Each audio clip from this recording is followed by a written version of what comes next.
Okay, I'm going to get started this morning by officially welcoming all of you guys. Sawadee Kap, Sawadee Kap. Welcome to all of you guys. Welcome to Wat Tung. This is our group learning program where I teach on Sundays and Wednesdays in order to help students build a foundation in the path to enlightenment. We use a book that is part of this book series. The book series is titled The Words of the Buddha, The Path to Enlightenment, Revealing the Hidden. We use volume 1 for this program, and each Sunday I go chapter by chapter in this book, helping students progress towards enlightenment, where the mind can be peaceful, calm, serene, and content with joy permanently for the rest of your life. You won't experience any anger, sadness, frustration, irritation, annoyance, guilt, shame, fear, boredom, loneliness, shyness, resentment, jealousy. Even the slightest displeasure is eliminated from the enlightened mind. You'll experience focus, concentration, clarity of mind, deep memory. You'll see your personal and professional relationships really blossom. You won't even be in a bad mood anymore by the time you get to enlightenment, because all the conditions that are causing the bad mood to exist are uprooted out of the mind. These are certain pollutions that the Buddha discovered. So you're always in a good mood. Today we're in chapter 17, which is titled Eliminating Fears. Are you really scared? What I'm going to be doing is teaching you why you experience fear and then teaching you how to eliminate it. Not only am I going to be teaching you how you eliminate fear or how you experience fear and what causes it, but all those other discontent feelings, the anger, sadness, frustration, stress, anxiety, the guilt, the shame, the fear, the jealousy, the resentment, every discontent feeling that you experience is actually caused by the same exact thing. And I'm going to explain this to you so you can understand it. And with the teachings of the Buddha, you're learning his teachings, you're reflecting on them to independently verify them, and you're practicing them in order to train the mind and uproot the pollutions that are causing these discontent feelings. So the Buddha's teachings aren't about a bunch of beliefs where you believe a bunch of things and then when you die, something good's going to happen for you. Instead, you're learning now, you're reflecting now, you're practicing now, and you're experiencing the results now in this life. And this is how you know you're headed in the right direction, because you start seeing more peace and joy come into the mind. One of the things that you're doing on the path to enlightenment is you're learning meditation and you're doing meditation. So we're going to start our class today with a meditation to be able to help you guys learn a bit about meditation and then do some meditation together as a group. So I'm going to guide you in breathing mindfulness meditation. This is a primary form of training that the Buddha taught in addition to all the other training that he taught. It's not just meditating, which is going to get you to enlightenment. So the Buddha didn't sit under a tree, meditate, and then instantly get to enlightenment. Sometimes that's what people think. Instead, it was gradual training, gradual practice, and gradual progress. So if you'd like to join along in the meditation, you might decide to sit comfortably on the floor or on a chair. There's 4 positions to meditate in: seated, lying, standing, and walking. And you can pick any of these positions and you learn them as part of your journey to enlightenment. But usually students start in the seated position, so I'm going to help you in the seated position. If you're on the floor, you might have some cushions under your rear. Some people like multiple cushions. This gets the hips up in the air. Some people even put their legs off the cushion, which accomplishes the same thing, which gets the hips up in the air. This lessens the angle at the hips, the knees, and the ankles, and allows the circulation to flow, because you're not interested in experiencing pain during the meditation. If at any point you experience pain, you would like to adjust your body position or maybe get a chair or something like that. Those of you guys in chairs, typically people like to put their feet flat on the floor or cross at the ankles, but this practice isn't about everybody doing it exactly the same way. It's finding what's comfortable for you. So these are just suggestions of how you might choose to sit, but you find what's comfortable for you. The lower body should be comfortable, not painful and not luxurious. The hands and the arms, the Buddha put his right hand over his left with his thumbs together, and he put this into his lap. If this is comfortable for you, you could use it. But again, it's not about everyone doing it exactly the same way. Some people might put their palms on their thighs or their knees, their palms up. Some people like to put their palms down on the middle of their lap. Whatever's comfortable for you. The lower body and hands and arms should be comfortable. The upper body, if you have this erect, this keeps the mind attentive and alert during the meditation. Whereas if you're slouched, the mind will have a tendency to be dull or lethargic. But if you were real rigid and the body was rigid, your mind might be uptight or overactive. So you would like the upper body to be in the middle where it's erect so that the mind can be attentive and alert during the meditation. I'm going to ease us into meditation with some chanting. These chants are on laminated sheets that some of you guys have. They're actually over on the table over there if you'd like to see the chants that I'm chanting. The chant is in the Pali language. This is the historical language that the teachings of the Buddha are captured in.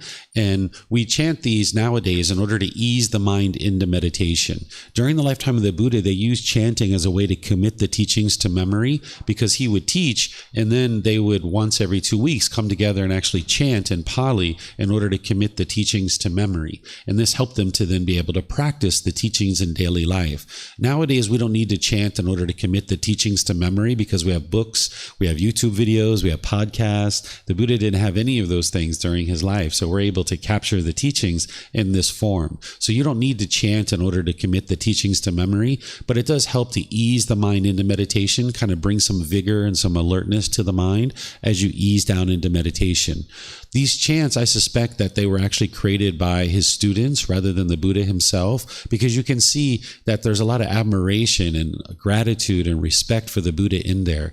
And a Buddha has already eliminated their ego and their arrogance and their pride, so that he's not going to walk around and teach people to chant these things to him. But if you learn from a teacher how to eliminate anger and sadness and frustration and guilt and shame and fear and all these other discontent feelings, and they didn't want anything from you, they didn't expect anything from you, you'd probably have a lot of respect and gratitude for that person too, because he helped people move from these discontent feelings to complete peace and joy through helping them learn the teachings that it takes in order to train the mind to accomplish that. And he didn't want anything from people. He didn't expect anything from people. He just shared the teachings with loving kindness and compassion for all beings. So I suspect his students created this either before or his death, during his life at some point, or maybe after his death. These chants, they're nothing mystical or magical. It's not a rite, a ritual, or a ceremony. These aren't even prayer. You're not praying to the Buddha and asking him to do anything.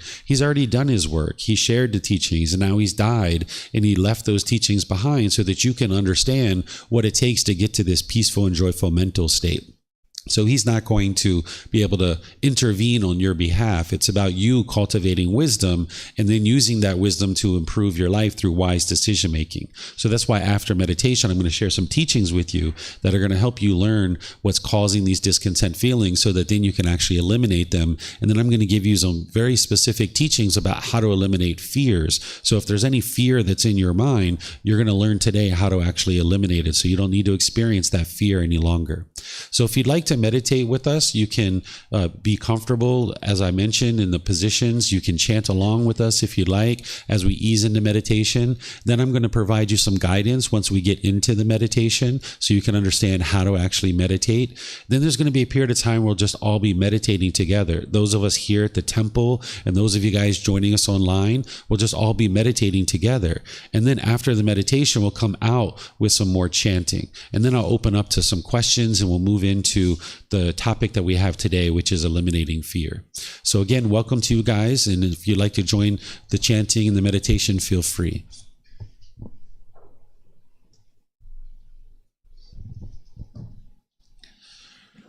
Arahang Samma Sambuddho Mahakeva Wat Tung Mahakavanhang Apivateyami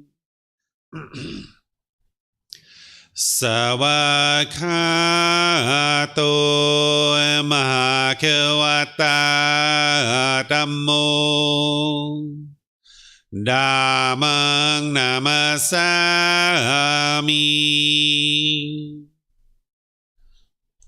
Supatipano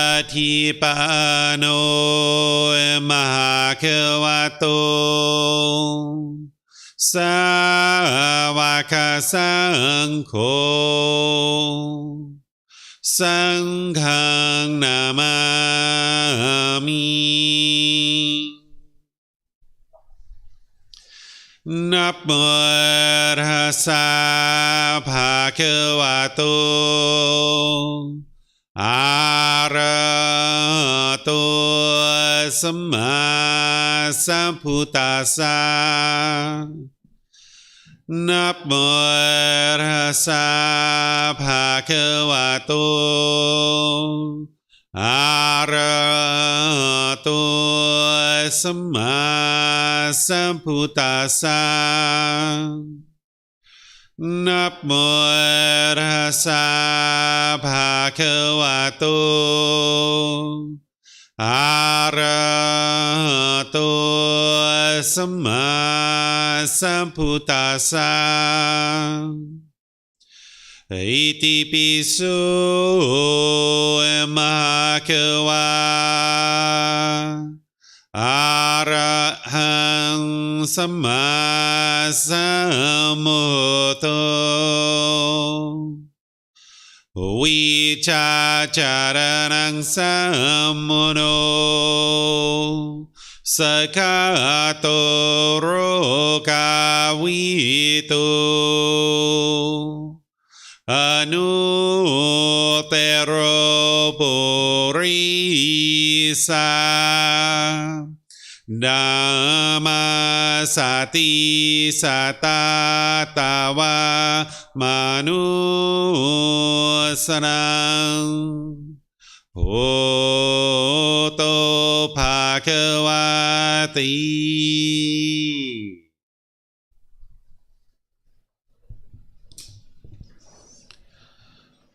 Okay, with the lower body and hands and arms comfortable, in the upper body erect, just close the eyes and start breathing in through the nose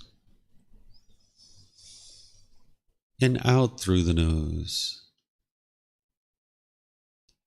Here you're just looking to establish the breath. A nice, natural, steady, consistent breath. Not forced or controlled. Just a gradual inhale through the nose, experiencing the full breath. Then, when you're ready, exhale out through the nose.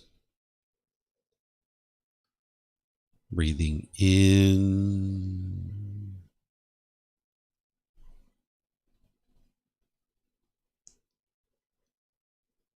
and out.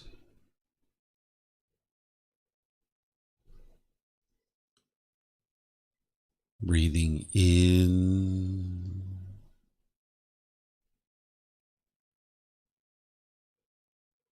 and out.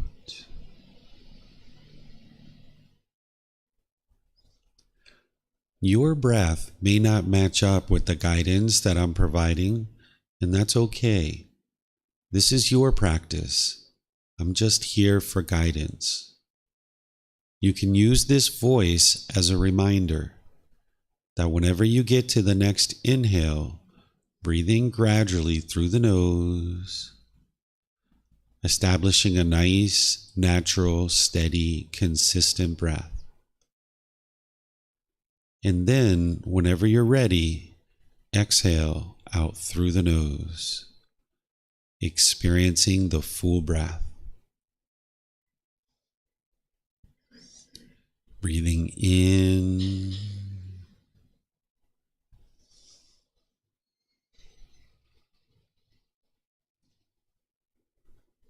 and out.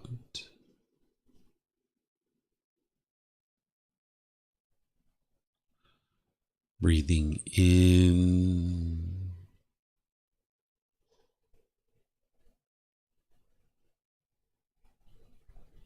and out.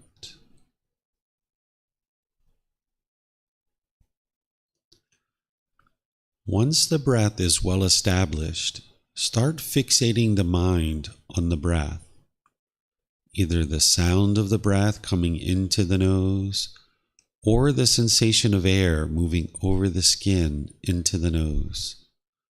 The breath is the present moment. Fixate the mind on the breath, the present moment. Breathing in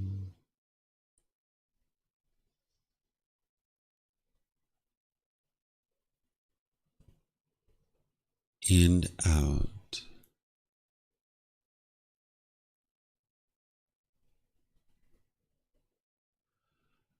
Breathing in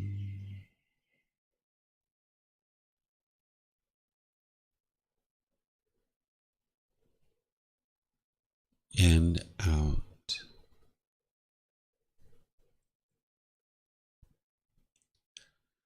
With the mind fixated on the breath, whenever you notice that it moves off the breath, cut that off, let it go, and come back to the breath, the present moment.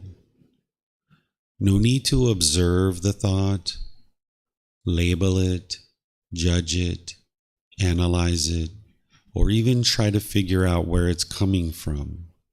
Whenever you notice that the mind is moved off the breath, cut that off, let it go, and come back to the breath, the present moment.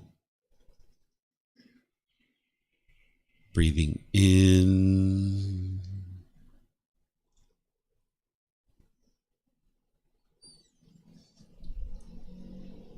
and out.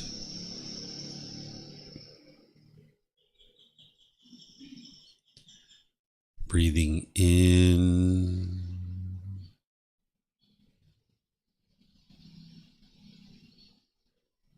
and out. I'm going to be quiet now and let you do this work of focusing on the breath, cutting off and letting go anytime the mind moves off the breath. You have nowhere to go.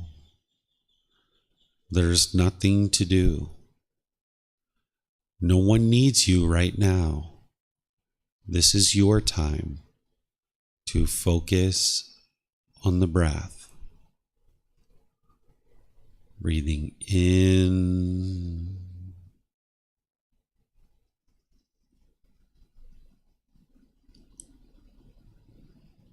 and out.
ระหังสัมมาสัมพุทโธมหาเกวา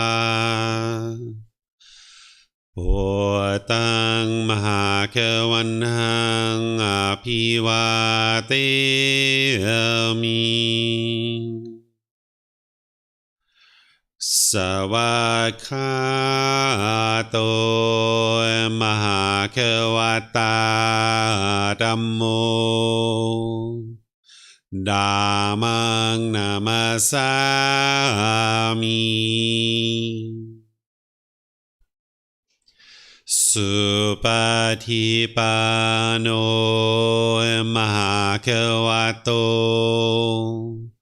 สาวกสังโฆ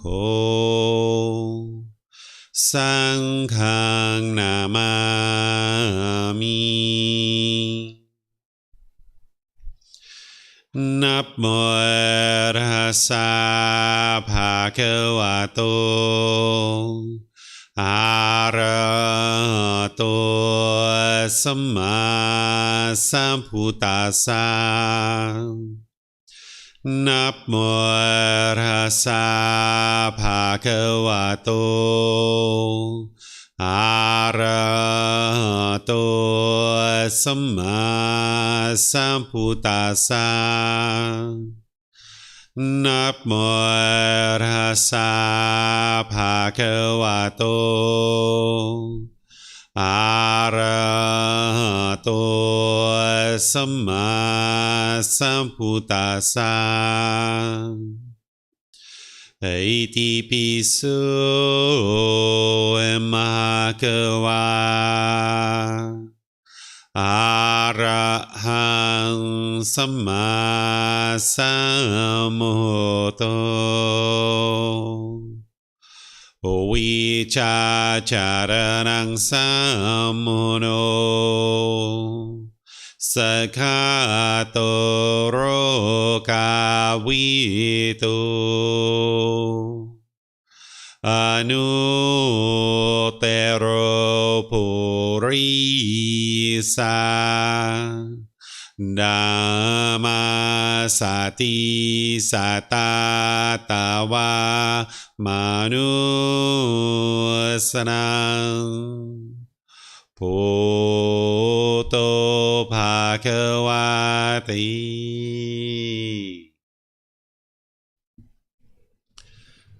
Okay, if you guys would like to ease your way out of meditation, once again, I'd like to welcome all of you guys, including those of you guys that joined us since we started meditating. Welcome to all of you guys there, both here at the temple and those of you guys online. Welcome to everyone. For those of you guys that this is your first time here to this temple, I would like to just let you know that we have a bathroom in the back of the room, the very last door on the right. Poon's actually going in there now. You're welcome to use that at any point, and feel free to come and go as you please using the restroom, or we even have water here that's provided by our students, so you're welcome to help yourself to any water. Just make yourself comfortable. And there's also some bathrooms outside the temple or this classroom where you can see the signs that'll take you around to the main temple bathroom, so you're welcome to use that as well. As we're going in today's class, I'm going to open up to questions at different times. You guys are welcome to ask any and all questions that you like. For those of you guys that are online, you can ask questions by putting it into Facebook, YouTube, or Zoom. Or in Zoom, you can electronically raise your hand and ask any questions or follow-up questions directly. For those of you guys that are here at the temple, we have these microphones that are in this white bowl. And if you could use the microphone, we'll be able to hear you here at the temple, but also online, they'll be able to hear you as well. There's a little gray button on the front that if you press it and hold it for a moment, there's a light that comes on, and you just wait like 1 second, and then you can actually talk into it, and you kind of put it up close to your chin, and this way it'll be able to hear it. Whereas if you hold it down here, you won't be able to hear it. So it's when you bring it up to your mouth that you actually be able to hear it. So this will help the people online to be able to enjoy our talk today and be able to participate and hear all your questions that you might ask. And we have plenty of mics, so as you have a mic and you ask questions, you can just leave it with you and then just pass it around to the folks around you. We can just share the mics as we go in our class today. What I'm going to be sharing with you is the very first teaching of the Buddha, even though this is chapter 17 in our book series, volume 1, chapter 17.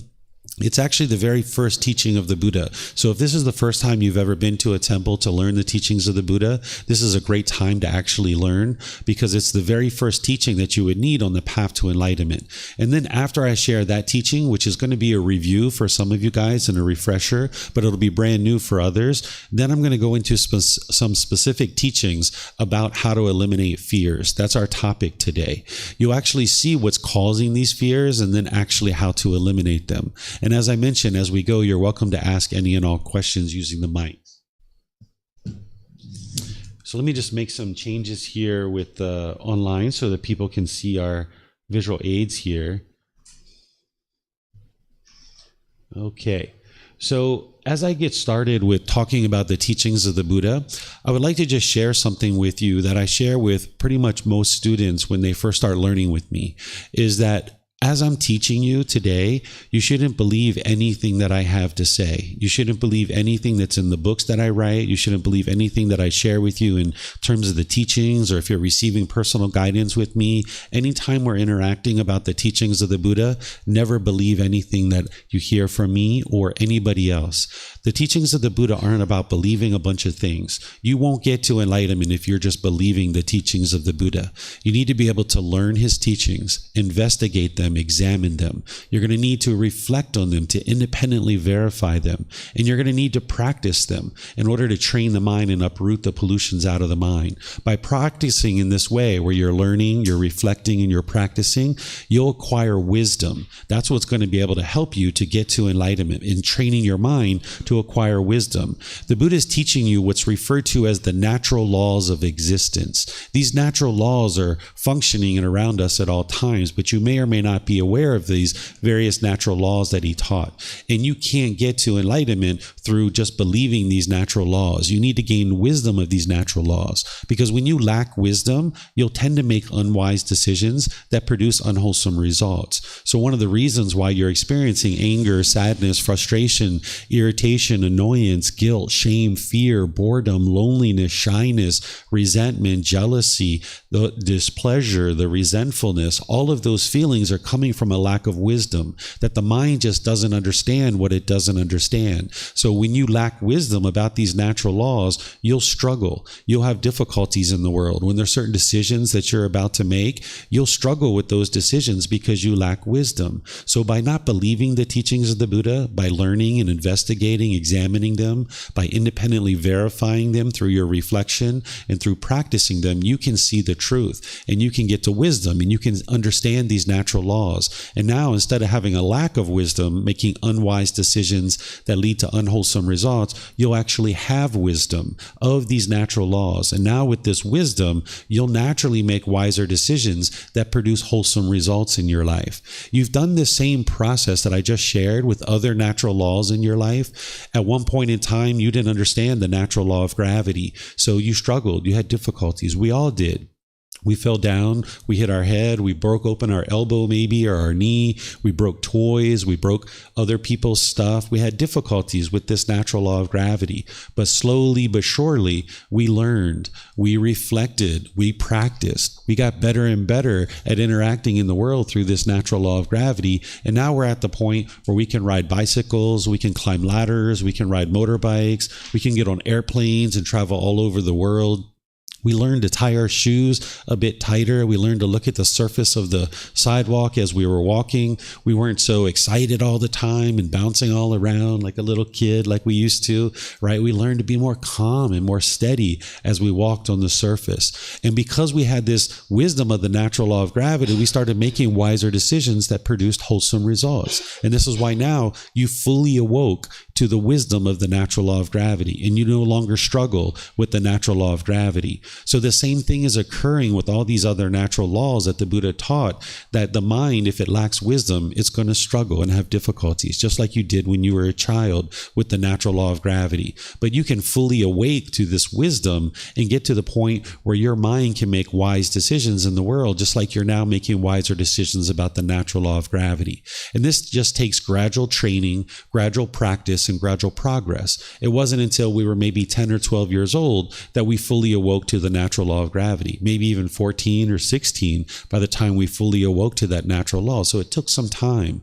So these natural laws that the Buddha taught, they're not to be believed. Belief isn't going to get you to enlightenment, because with belief, you don't know what's true or false. You're just believing something because somebody told you to believe it and you've decided to believe it. Instead, you're looking to get to the truth and get to wisdom so that you can know the truth. So I'm going to share with you teachings today that are going to help you understand what's causing these discontent feelings, because you wouldn't be able to eliminate something like fear without actually knowing what's causing it. You need to know what's causing it so that then you can actually work to eliminate it. So I'm going to explain to you what's causing the fear and all these other discontent feelings, and then I'm going to explain to you how to eliminate it through the teachings of the Buddha, using words that are going to help you to be able to learn, reflect, independently verify, and practice. So you're going to need to do the work here as you're learning to reflect on these teachings, and I'm going to help you see how to do that. So essentially, your journey to enlightenment, it's your journey to enlightenment. You're on an independent journey to enlightenment. All a teacher is doing is we're sharing guidance with you. We're sharing resources. We're helping to point the way to this enlightened mental state. We're pointing to these natural laws, helping you to be able to understand them and see them, but you're going to need to do the work to be able to see that through your own independent practice. And that's why as we go, if there's anything that's unclear, you can ask questions and get clarity, because there are certain things that I'm going to share today that your mind might have a challenge to understand. And that's why it's important for you to ask questions, either here in the class or at any other times that you interact with me. You're welcome to ask any and all questions. So the first thing to learn is the three universal truths. This is a building block to help you understand the Four Noble Truths. The Four Noble Truths is the core, or is the very first teaching that you're going to need to understand to get on the path to enlightenment. This Four Noble Truths is going to explain to you the problem in the unenlightened mind, the cause of that problem, the elimination of it, and the path forward. And we refer to it as the Four Noble Truths and the Three Universal Truths because the Buddha knows that they're truth. And I know that they're truth. And other people know that they're truth. But in order for you to gain the benefit, you're going to need to know that it's true. And that's why you're doing that work, to learn, reflect, and practice. So let me show you how to do this learning, this reflecting, and practicing. Starting with this first universal truth. It's called the universal truth of impermanence. I'm going to teach it to you. I'm going to help you reflect on it. And then I'm going to show you how to practice. Okay, so the learning part is really simple with this one. The universal truth of impermanence is teaching you that there isn't this constant, steady, fixed state, that there's going to be something called a conditioned object. Conditioned objects are things that arise, they change, and then they fade away. This is a conditioned object. It arises, it changes, and it fades away. It is impermanent. And pretty much everything around you is all impermanent. All the things in the material world are all impermanent. This physical body, this carpet, all the various things around you. So this is a little bit about the universal truth of impermanence, that things are constantly changing. There isn't this constant fixed state. There is something called unconditioned objects, like enlightenment itself and the natural laws of existence. These are unconditioned objects. They don't arise, they don't change, and they don't fade away. So by the time your mind gets to enlightenment, it's a permanent mental state. It's physically impossible for you to ever experience anger or sadness or any of those other discontent feelings by the time you get to enlightenment, because you've uprooted the conditions that are causing the mind to experience anger and sadness and all those other discontent feelings. So it's a permanent mental state. And the natural laws that the Buddha taught, those are permanent as well. It's the same natural laws that existed during his lifetime that exist now. And he described them during his lifetime. The books and people's memories of these teachings, that is impermanent. And that's why some people in the world, they just don't understand the teachings using the original words of the Buddha. But it's the same natural laws, and that's why his teachings are timeless. What he taught during his lifetime 2,500 years ago is just as applicable today as it was back then, because he's teaching about these natural laws and they haven't changed. But everything in this material world around you is all impermanent because it's a conditioned object. It arises, it changes, and it fades away. So now that you've done this little bit of learning, now you start reflecting on this to try to independently verify it. And the way that you independently verify it is you look in the world around you and see if you can find something that's permanent. Because what I've said as a universal truth is that everything in the material world around you is impermanent. And if you can find something that's permanent, then you've disproven this, and what I'm sharing with you isn't a universal truth. So what I suggest you do is start with something that you're very familiar with, like this physical body. You're very familiar with this physical body because you've been inhabiting it your entire life. You ask yourself, is this body permanent or is it impermanent? If this body is permanent, then it's been exactly the same your whole life and it hasn't changed at all. If this body is impermanent, that means it's constantly changing. So what would you say? Is this body permanent or is it impermanent? Mary says impermanent. What would the rest of you guys say? Is this body permanent or impermanent? I hear some impermanence, right? All right, so we start off in the womb of our mother. We grow and grow and grow. We come out. We grow and grow and grow. Our teeth come in. Our teeth fall out. We get new teeth that come in. We get cavities in those teeth. Our hair's growing. We get gray hair. Some people lose their hair. We get pimples. We get moles. We get bigger. We get smaller. This is all impermanence, okay? So this physical body, you can independently verify it is impermanent. What would you say about the weather? Is the weather permanent or impermanent? If the weather's permanent, it's always the same. It never changes. If it's impermanent, that means it's constantly changing. What would you say? Is the weather permanent or impermanent? I hear impermanent. Anybody else? Is the weather permanent or impermanent? Impermanent? Okay, a couple of people are saying impermanent. Is the weather permanent for anybody? No? Nobody's saying the weather's permanent? Okay, you can see the weather is impermanent, right? It's constantly changing. It's sunny, it's raining, there's a tornado, there's a hurricane or a typhoon, there's all this different weather, right? There's snowstorms, different things like this. What would you say about your bank account? Is this permanent or impermanent?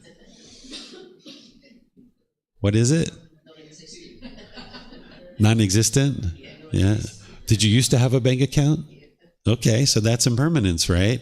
So your bank account can go up, it can go down. Some of us, it goes down, down, down, right? Some of us, it goes up, up, up, right? This is impermanence. Your bank account's constantly changing, okay?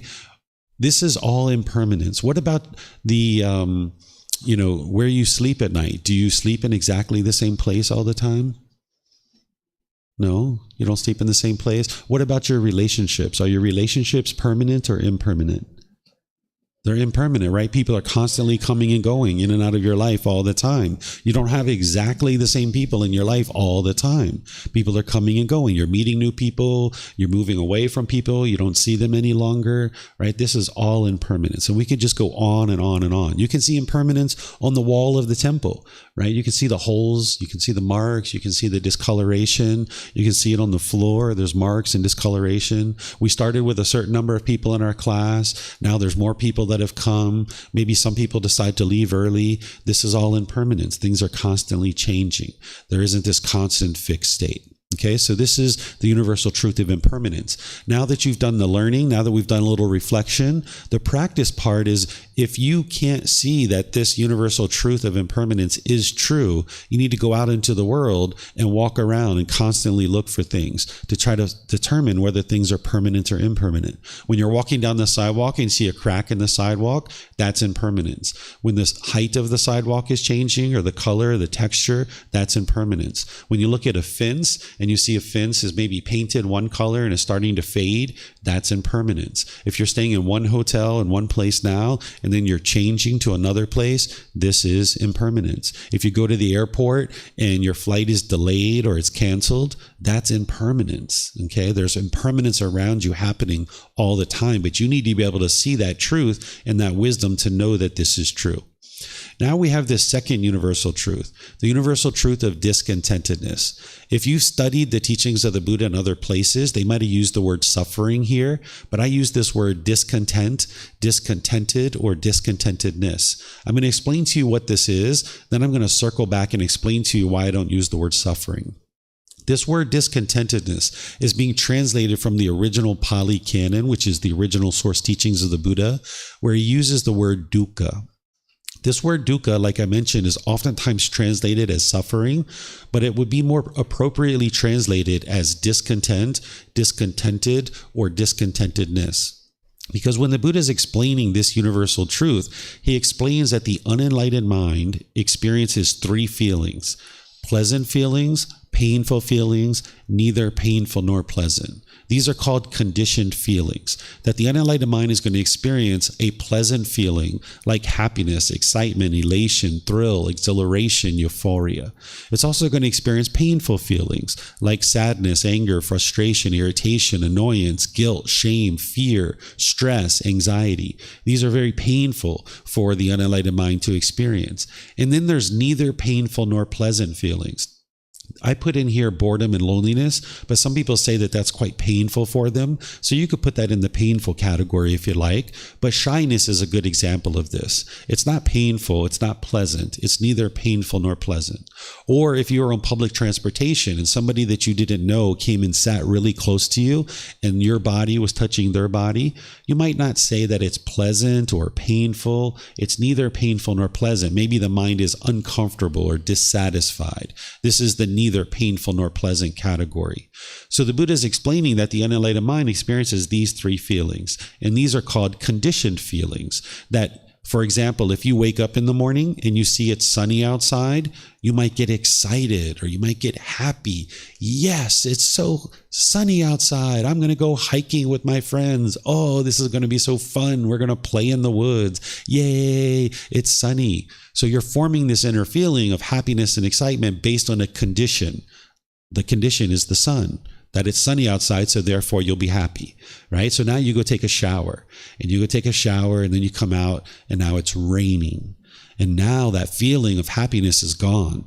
Now you're frustrated. Now you're irritated or annoyed because your happiness was based on a condition, and this condition is impermanent. So therefore, your feeling of happiness is impermanent too. It arose, it changed, and it faded away. And now your mind ends up in the painful feelings of sadness, frustration, or others. And I'm going to explain to you why when we get to the Four Noble Truths. But here, what this is explaining to you is conditioned feelings and what the unenlightened mind is experiencing. The unenlightened mind is going up and down with periods of peacefulness here and there, but it's only a matter of time before you get irritated or annoyed about something. So this is the universal truth of discontentedness and what an unenlightened mind experiences. An enlightened mind is beyond this. It no longer experiences any conditioned feelings. It's having unconditioned mental qualities where the mind is just always peaceful, always calm, always serene, always content, always joyful. An enlightened being, when they wake up in the morning, they're already joyful. And then they see it's sunny outside. Sweet, let's go enjoy our day. Let's go have fun. Let's go spend time with our friends. Oh, this will be excellent. Now you go take a shower. You come out. It's raining. Oh, okay, it's raining. Well, I guess we can't go hiking. Maybe we'll go to the mall. Maybe I'll invite my friends over. We'll have some food. I'll cook them some dinner, some lunch. Maybe I'll stay home and read a book. You'll have something else. You'll understand that sun is impermanent, but you'll be able to maintain your joy because your joy isn't based on the sun. You've eliminated conditioned feelings from the mind. You've eliminated the conditions that are causing these conditional feelings to arise. And I'm going to explain what those conditions are when we get to the Four Noble Truths. So this is the universal truth of discontentedness. The mind's going up and down and up and down. Some people refer to this as suffering. And I don't use this word because, in my opinion, suffering describes the painful feelings really well. When you experience sadness, anger, frustration, irritation, annoyance, guilt, shame, fear, stress, anxiety, you'd probably say you were suffering in that situation. But when you're excited looking at the sun because your friends are going to come over or you're going to go hiking, you probably wouldn't say you were suffering in that situation. Or if that person you don't know is sitting on public transportation next to you and your body is touching their body, you probably wouldn't say you were suffering in that situation. Your mind's discontent, right? It's a little shaken up. Or same thing, when you're experiencing that happiness, that excitement, the mind's shaken up. If you've ever been so excited that you like tripped and fell, or you dropped something, then you know that your mind was discontent, or you were experiencing discontentedness in that situation. So if we use the word suffering, it's only explaining 1/3 of what the Buddha was talking about here. You're only understanding 33% of this important teaching. So that means you're missing 66% of his teachings. And if you're missing 66% of someone's teachings, you're not going to be able to get to the goal of enlightenment. So by understanding that this universal truth is discontent, discontented, or discontentedness, this is what the unenlightened mind is experiencing. This is the problem with the unenlightened mind. Then you can come to a full understanding of what this is, rather than using the word suffering. So I recommend that you use this particular word rather than what you might see in other places where they're using the word suffering. So the way that you independently verify this for yourself is you know that your mind is unenlightened because you experience these conditioned feelings. So you ask yourself, is what I just described, i.e. through the Buddhist teachings, does this describe what you experience? Do you experience pleasant feelings, painful feelings, and neither painful nor pleasant? Is there any feeling that you experience that doesn't fit into one of these three categories? Because he's explaining to you what you actually experience as an unenlightened mind. So you can reflect on this and you can see, yes, this is what you're experiencing in this unenlightened state. And you can independently confirm this through your own reflection based on your own direct experience of having lived in the world for a certain period of time. Now, this third universal truth. This universal truth is called the universal truth of non-self. This is actually a solution to one of the problems that the Buddha discovered in the mind. He discovered 10 individual pollutions, or we refer to them as taints or defilements. They're formerly referred to as the 10 fetters.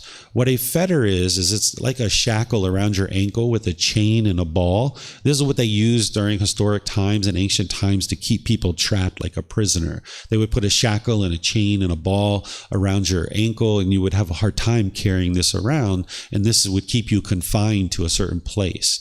Well, these 10 pollutions, or these 10 fetters, these 10 defilements, they're keeping the mind trapped in the unenlightened state. So the very first pollution, or the very first fetter, is called personal existence view. I'm going to explain to you what that is. This universal truth of non-self is explaining to you the solution to that, of how to uproot it and eliminate that particular pollution out of your mind. So I'll explain this to you, and some people understand it when they first hear it, they first understand it, and some people don't, and that's okay, because if you're on this journey to enlightenment, you're going to need to revisit this topic multiple times. So this fetter, or this taint or pollution or defilement of personal existence view, what this is this is how the unenlightened mind clings to this body, or it clings to this mind, thinking that this is who you are as a person.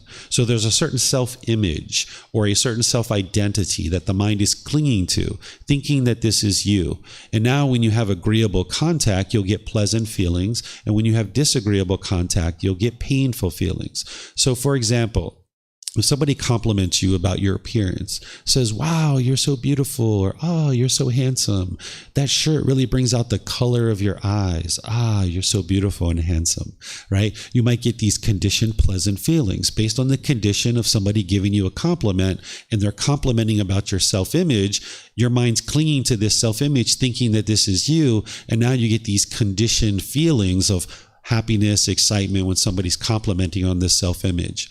But because of impermanence, it's only a matter of time before somebody says something degrading or disparaging about your self-image or your self-appearance, how you're appearing in the world. And now when you hear those degrading, diminishing comments, you'll experience painful feelings of sadness, frustration, or others. And likewise, say you spill like some chocolate ice cream or pizza sauce or something on your clothing, and you're in a social environment.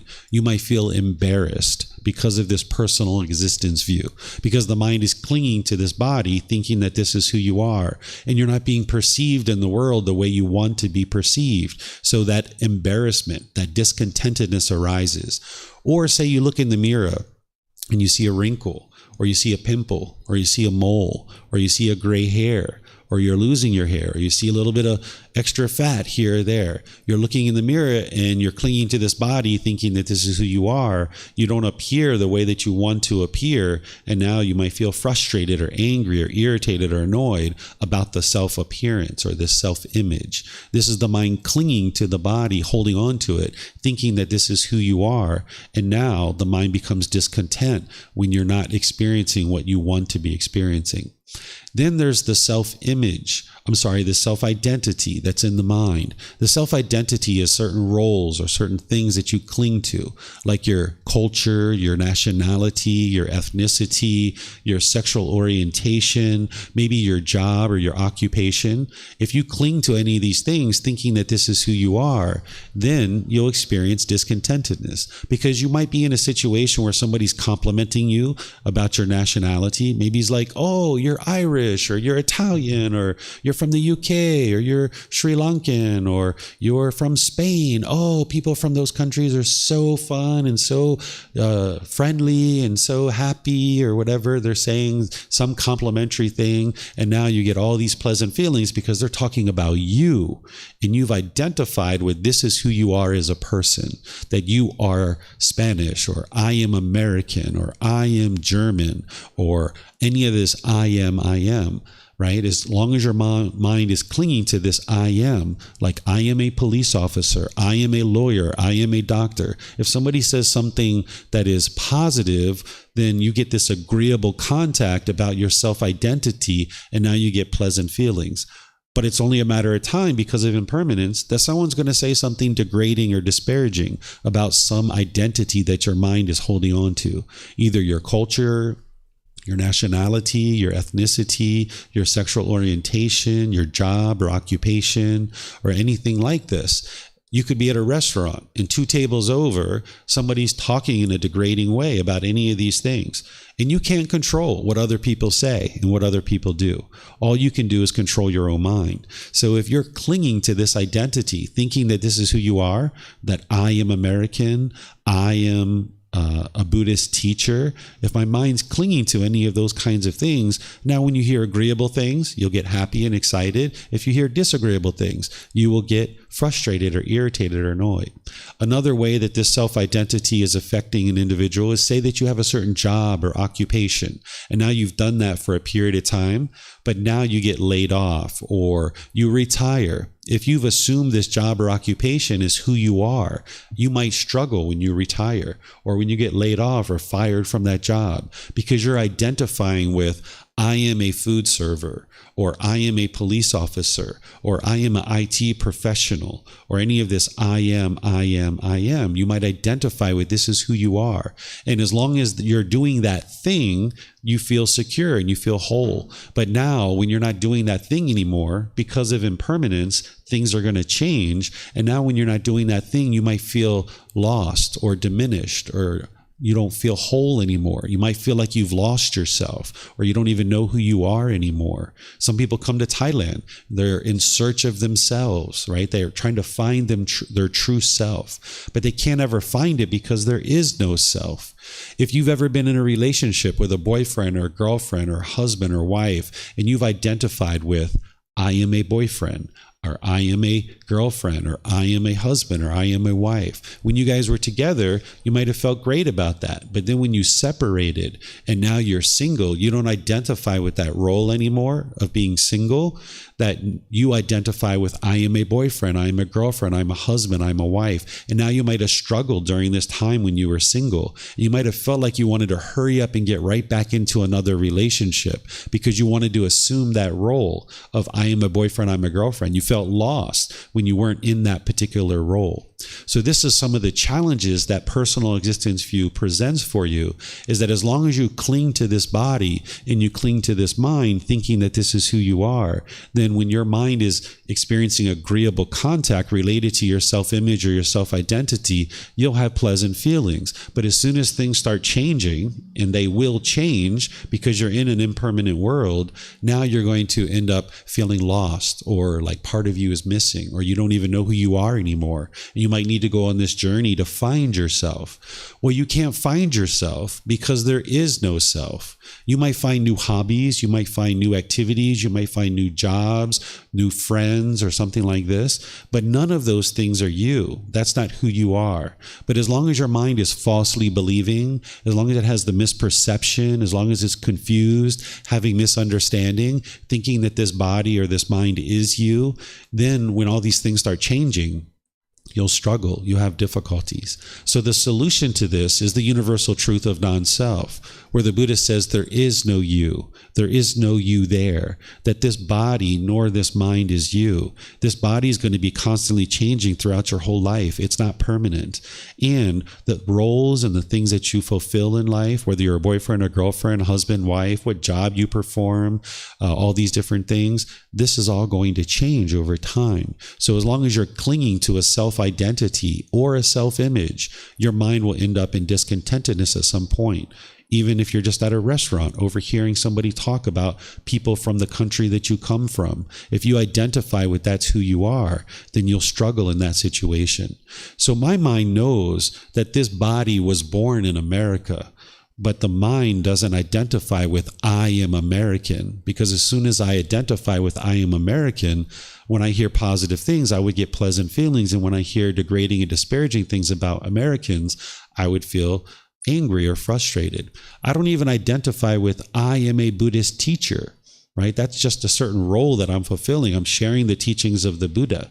But that role is not permanent. At some point, I'm going to die, right? And I'm not going to be performing that role anymore. So if my mind clings to that identity of I am a Buddhist teacher, someone might say, all Buddhist teachers are so friendly and loving and kind. They share their teachings and help people get to enlightenment. You'd feel all these pleasant feelings. It's only a matter of time before somebody says something degrading and disparaging. Those Buddhist teachers, how dare them teach that meditation? People sitting around just focusing on the breath, they're leading people to hell, right? You could hear these things in the news or on the internet or in a conversation or somewhere else. So if you identify with the role of who you are as a person, right, and you think that you are this thing, then as soon as you hear agreeable or disagreeable things, then you're going to experience this shaking up of the mind. Okay, so this is a little bit about the universal truth of non-self. But now let's reflect on it so that you can independently verify it for yourself. Don't believe what I'm sharing. Some of the examples I gave you, you could see through your direct experience that yes, you have this personal existence view and this pollution is in your mind. But now let's look to see if there really is a self. Think about how you viewed yourself when you were a child, when you were a teenager, in your early adulthood, and then maybe now. Has the way that you viewed yourself in terms of your character and your personality been exactly the same through all these stages of your life, or has it been constantly changing? Would you say that you viewed yourself exactly the same, meaning it's permanent, or has it been constantly changing? It's changing, right? Your views and perspective of who you are as a person has been constantly changing. This is one way to verify it. Here's another way. If you chopped off your arm or your arm got chopped off, like say you had an amputation and you only have one hand and one arm, are you less of a person? You only have one hand and one arm. Are you less of a person now? No? What would the rest of you guys say? No, you're not less of a person, right? So intellectually, you understand on an intellectual level that this body isn't you. It's not who you are. But the mind gets confused that when you're experiencing certain contact about this physical body, you might experience these pleasant feelings or these painful feelings. So you know that this body isn't you because intellectually you've reflected on this to a certain degree. And if you need to do more reflection, you can, and you can see that this body isn't you.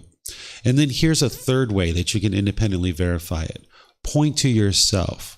Where are you? Can you point? Nobody's pointing? So nobody has a self. Okay, somebody's pointing here, right? Good.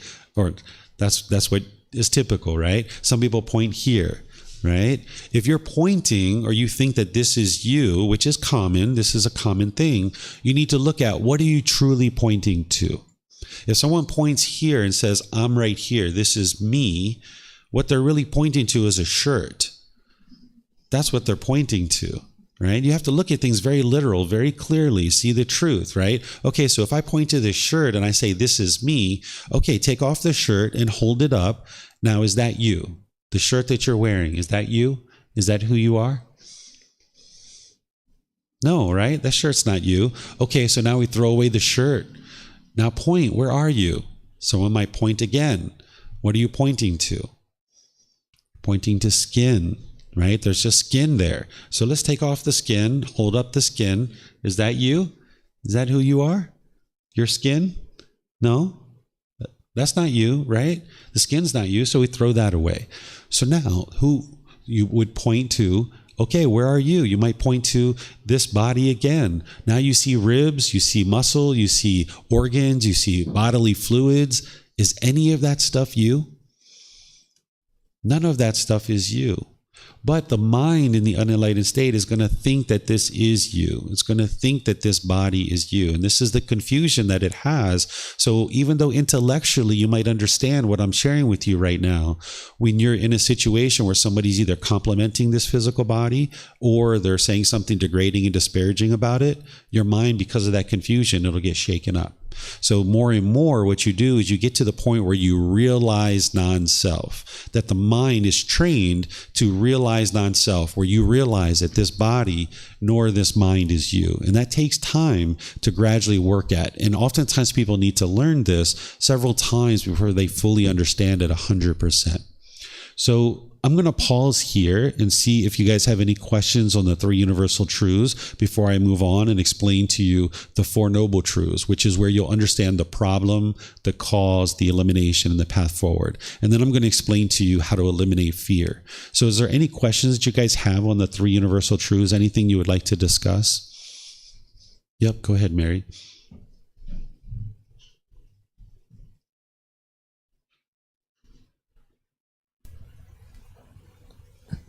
Oh, yeah, it's working. It's just about the non-self. I understand it intellectually, but how do we put that into practice? Okay, let me help you. Just saw some comments here. They were having trouble seeing.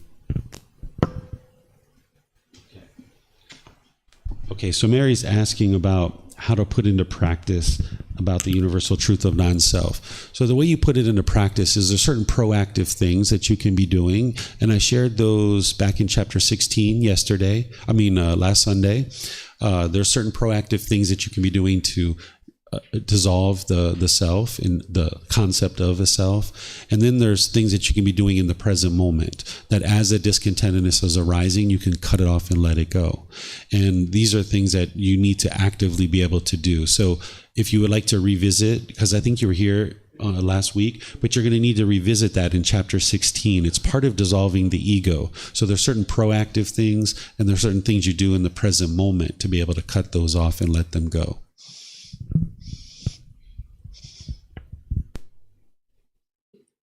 Yep, it was on.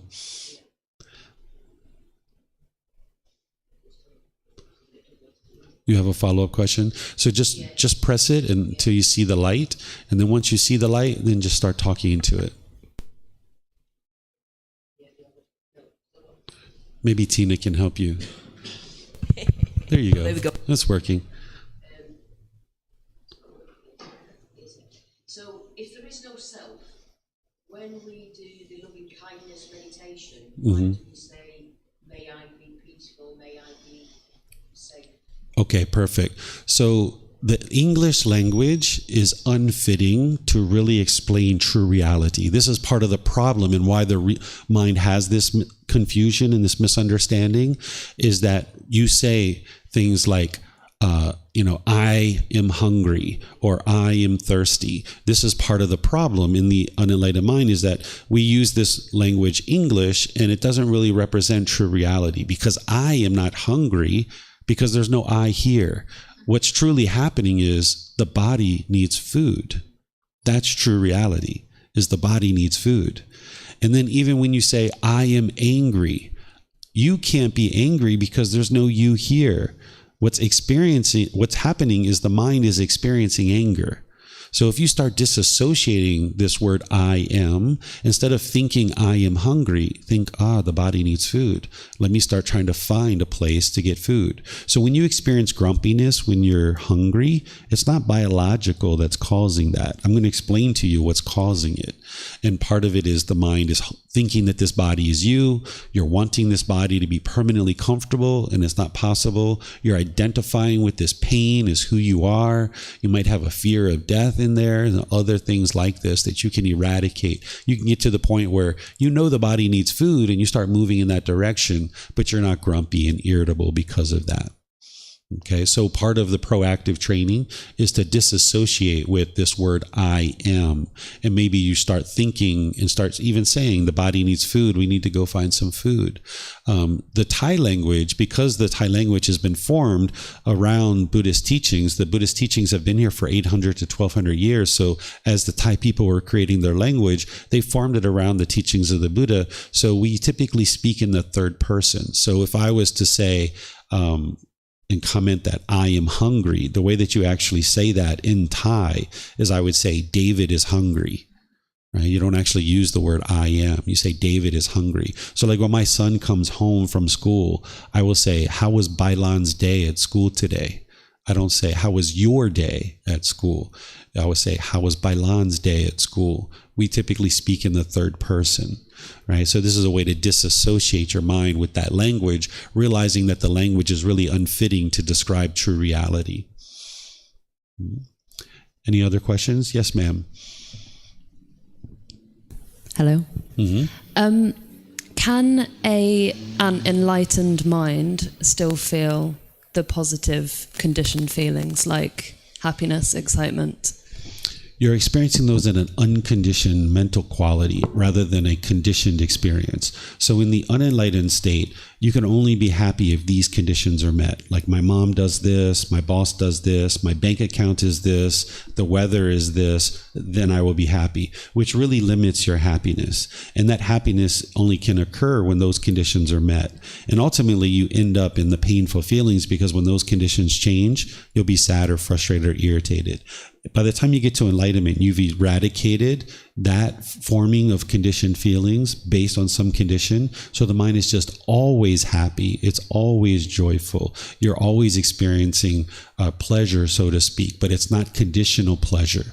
It's experiencing where the mind is just always fulfilled, always satisfied. There's nothing more that you want. Where in the unenlightened state, you just want and want and want and want. I want more. I want more. You get a certain amount of money at your job and you're happy for a period of time, but then after that wears off, you want more money. And then you work, and you get that and you're happy for a period of time, and then you want more money. And you're never happy fully and completely and permanently in the unenlightened state because it keeps experiencing conditioned feelings. By the time you get to enlightenment, you're always happy and always joyful, and it's unconditioned. So you just wake up, you're joyful and happy. All day long, you're joyful and happy. And then you go to sleep, you're joyful and happy. But I wouldn't describe it as excitement, but you're just always happy. It's very easy to access the happiness because it's just always there. Mm-hmm.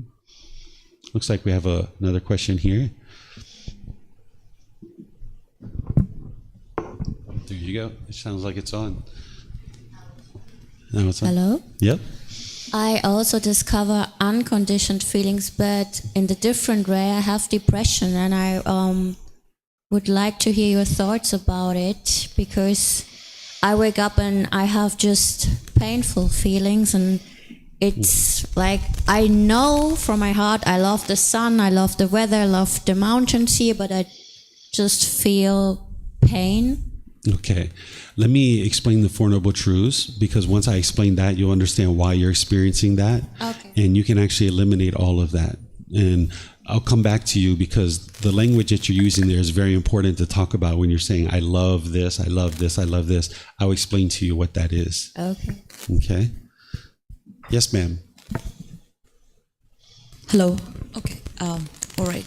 So my question is, when a person has a purpose and we want to do something, isn't it obvious that people entitle themselves with a role? for you it's that you're a Buddhist teacher, but you might have a purpose, that's why you're doing this. So there are people like who has a purpose and they just get this job role or the title, something, you know, or job title for that. So is it like good thing or a bad thing when a person gets too much involved in their work, but then they know that they have a purpose? Okay, so I don't think of anything related to the teachings of the Buddha as really good and bad. In my opinion, it's unwise to think that way because there's some judgment in there about what's good and what's bad. Instead, the way that you'll see that the Buddha talks is he talks about what's wise and what's unwise. And whenever you're doing unwise things, it's going to produce unwholesome results. And when you make wise decisions, it's going to produce wholesome results. So in life, as you go through life, yeah, you're going to perform certain roles. Like for me, I'm sharing the teachings of the Buddha. But this isn't the identity that this mind is holding on to. There's no identity there to cling to. It's just a role. It's sharing teachings in the world. But the mind doesn't need to cling to that and thinking that that's who you are. And in terms of a purpose, it would be unwise to also think that you have some grand purpose in the world and you have to fulfill that purpose. Sometimes people think that there's like a fate or destiny and there's some purpose that you can put on this earth. And that's unwise, in my opinion, to think that way, because now somebody is constantly searching for their purpose. And what is my purpose? Instead, I would just get to wise decision making and do what you feel is best for your life. If somebody thinks that there's a purpose here on this earth, this can be the ego, that arrogance, that pride, thinking, oh, I've got some purpose and now I need to go find what that is and go fulfill that. Instead, you do what you enjoy. You do what you feel comfortable with. That's what you would like to work towards. And you might need to go through various things. You know, at one time I was an IT professional. At another time I was a business owner and entrepreneur and doing those kinds of things. And then I ultimately decided I was going to share the teachings of the Buddha.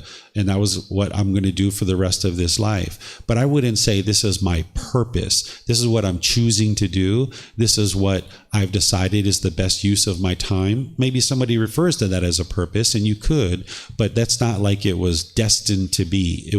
That was brought about based on decisions that I made that led to this particular role that I'm now fulfilling. So does that answer your question? Yeah. So like when we talk about, again, purpose, so as you mentioned here, that how about like a person is clinging to the purpose, or, you know, in my perspective, the way you explained it, when we enjoy what we actually like and we are doing it, not really expecting what the results are going to be, but we are just like on that path. So is that a wise thing to do? It would be wise to pursue things as goals, objectives, or interests rather than chasing after it. This is what I'm about to explain to you now, which is called craving, desire, attachment. This is what's causing those discontent feelings to arise. So since we're discussing this now, let me just kind of move forward and describe this to you guys, and then we can still have questions. The next thing you guys are going to need to learn in order to understand the Four Noble Truths is called craving, desire, attachment.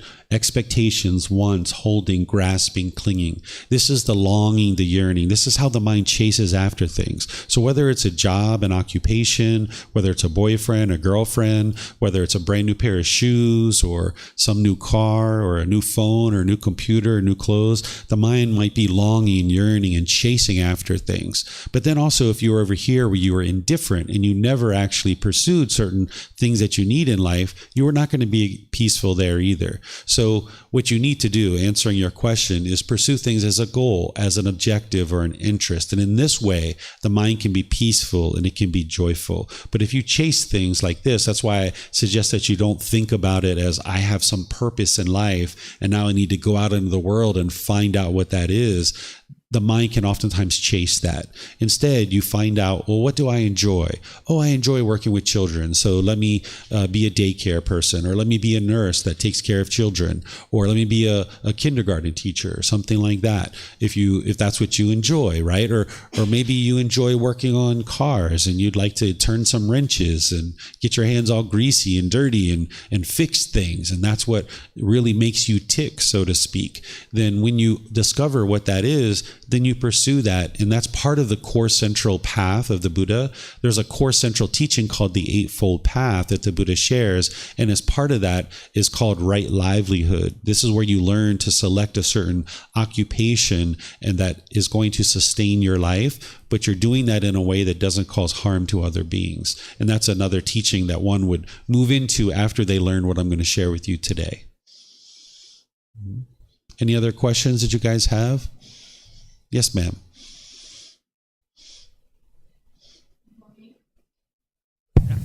Hello. The right view. So I wonder this meaning. So as a, as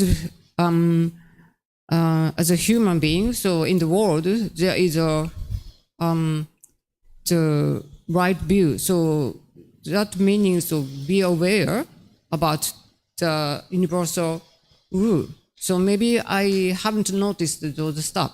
Then so knowing the universal rule. So after that, so I wonder. So first place, accept the rule. Then so we might reach the enlightenment, right? So knowing the rule, what's the purpose to knowing the rule? Okay, right view is what I'm going to share with you next, the very next slide.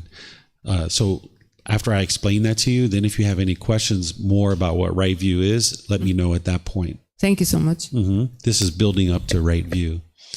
Any other questions that you guys have on the three universal truths? And you can turn those mics off, by the way, so they don't crackle anymore. Yeah. All right, I don't see any other questions. Let me check online, see if we have any questions here.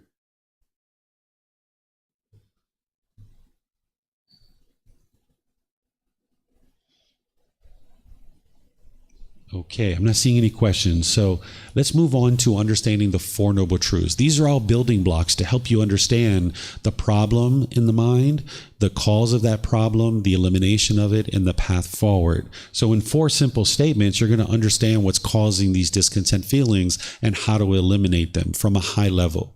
So here, the first noble truth. And remember, you're learning, you're reflecting, and you're practicing to be able to see the truth and get to wisdom. This first noble truth is everyone that is unenlightened will experience discontentedness. So those conditioned feelings of happiness, excitement, elation, thrill, exhilaration, those are conditional pleasant feelings. An unenlightened mind is going to experience that, where the enlightened mind is going to be experiencing the unconditioned mental qualities of joy and peace and all those others that I mentioned. The unenlightened mind is going to be experiencing the painful feelings, the sadness, the frustration, the irritation, the annoyance, guilt, shame, fear, the stress and anxiety, and then those neither painful nor pleasant feelings, like the displeasure. So this is the problem. The mind's going up and down, up and down. This is the first noble truth, explaining what the problem is in the unenlightened mind. Then the second noble truth is explaining the cause of this problem. Discontentedness is caused by craving, desire, attachment, because the mind wants everything to be permanent when everything in the world is impermanent. I'm going to say that a few times, and I'm going to give you some examples so that you can understand it. So those discontent feelings, the pleasant, painful, neither painful nor pleasant feelings, is caused by craving, desire, attachment, the longing, the yearning, wanting things to be a certain way, expecting things to be a certain way. And then when the mind gets what it wants, it gets those pleasant feelings, happiness, excitement, elation. When the mind doesn't get what it wants, it gets those painful feelings, like the sadness, frustration. The mind wants everything to be permanent, when in reality, everything around you is impermanent. So here, let me give you some examples. Say you're in a relationship with a boyfriend or girlfriend, and when you guys first got together, you got all these pleasant feelings, right? Somebody's showing you attention. Someone's giving you affection. Someone's calling you on the phone. Someone's sending you a text message. Maybe you're going out to dinner, going out to the movies. Maybe you're having great conversations. Maybe you're having intimate contact. Maybe you're going to the park on these really nice walks together. All these pleasant feelings based on the condition of having a boyfriend or girlfriend. But now over time, something changes in the relationship, and as things start to change, the mind doesn't like this, and now you guys end up breaking up. And now you're really maybe angry or sad or frustrated or agitated, feeling lonely, feeling bored. Maybe you miss this person. The mind is craving for this relationship to be permanent, but this relationship is impermanent. It was always impermanent, but the unenlightened mind just didn't understand that. The mind thinks that it's love that's causing you to feel those feelings. You might think that you love this person so much and that's why you're angry or sad. But love is a genuine interest in seeing this being be well. It's active goodwill towards this individual. That's not what's causing the anger and the sadness. What's causing the anger and the frustration and all those other discontent feelings is the mind's craving, it's longing, it's yearning, it's wanting this relationship to be permanent, when in reality, it was always impermanent. Even if you guys were together for the rest of your life, one of you are going to die first, most likely. And therefore, when they die, you're going to be sad and you're going to be frustrated, right? So even if somebody dies, like grandma and grandpa die, and you're sad or you're angry, you're frustrated, you're feeling lonely or bored or you're missing them, it's not the love that's causing that. The love is you would like to see them be well. You have this active goodwill towards them. What's causing those discontent feelings is you want grandma and grandpa to be permanent, but they're not permanent. You're craving, you're longing, you're yearning, wanting them to be permanent. Brothers, sisters, mom, dad, they're not permanent in your life. They're going to die. Because they were born, they have to die. They're impermanent, right? If you go to a wedding and you're sad or you're frustrated, or maybe you're grieving at a wedding, or maybe people around you are grieving, it's not the love. It's the mind craving, wanting this person to be permanent. And now you're at a ceremony where they're going off into the world with this other person, and the mind is experiencing this impermanence, realizing that brothers and sisters or your friends are not permanent. And now the mind confronted with this, it doesn't understand the universal truth of impermanence. So it gets frustrated, it gets angry, or you might be sad, or you might grieve. And the same thing can happen if somebody gets sent to college. Maybe your parents, when they sent you to college or university, or maybe when you came on this trip to Thailand, people around you might have been angry or sad or frustrated or having other discontent feelings because their mind was holding on to you, wanting you to be permanent. Maybe they're worried about you. Oh, don't do this, don't do that. Oh, maybe they're scared or they're fearful about you coming to Thailand, right? Because their mind's holding on to you. This isn't that you're a bad person that your mind's doing this. It's not that you've done anything wrong. That's why I don't think about good and bad. It's just that the mind lacks wisdom of what's really causing these problems. So therefore, this problem continues. The mind doesn't realize that it's craving, desire, attachment, that it's not love that's causing these feelings to arise. Here's another example, something more simple. Say you buy a brand new car and you get all these pleasant feelings because you've got the perfect car that you were always wanting to get. Maybe it's a red convertible sports car. Maybe it's a 4x4 truck. I don't know what your favorite car is. Think about your favorite car, right? And you get this favorite car, you get all these pleasant feelings. You're driving around town. Everybody's like, wow, he's so successful, or she's so successful. Look at her new car. Wow, she's amazing. But then you park it at a store and you go inside and you come out and it has a scratch on the car. Oh my goodness, you're going to maybe be frustrated or angry or irritated, right? This is because the mind's craving permanence. You're wanting this car to look permanently beautiful. The person that scratched your car, that's not the person who's causing your anger.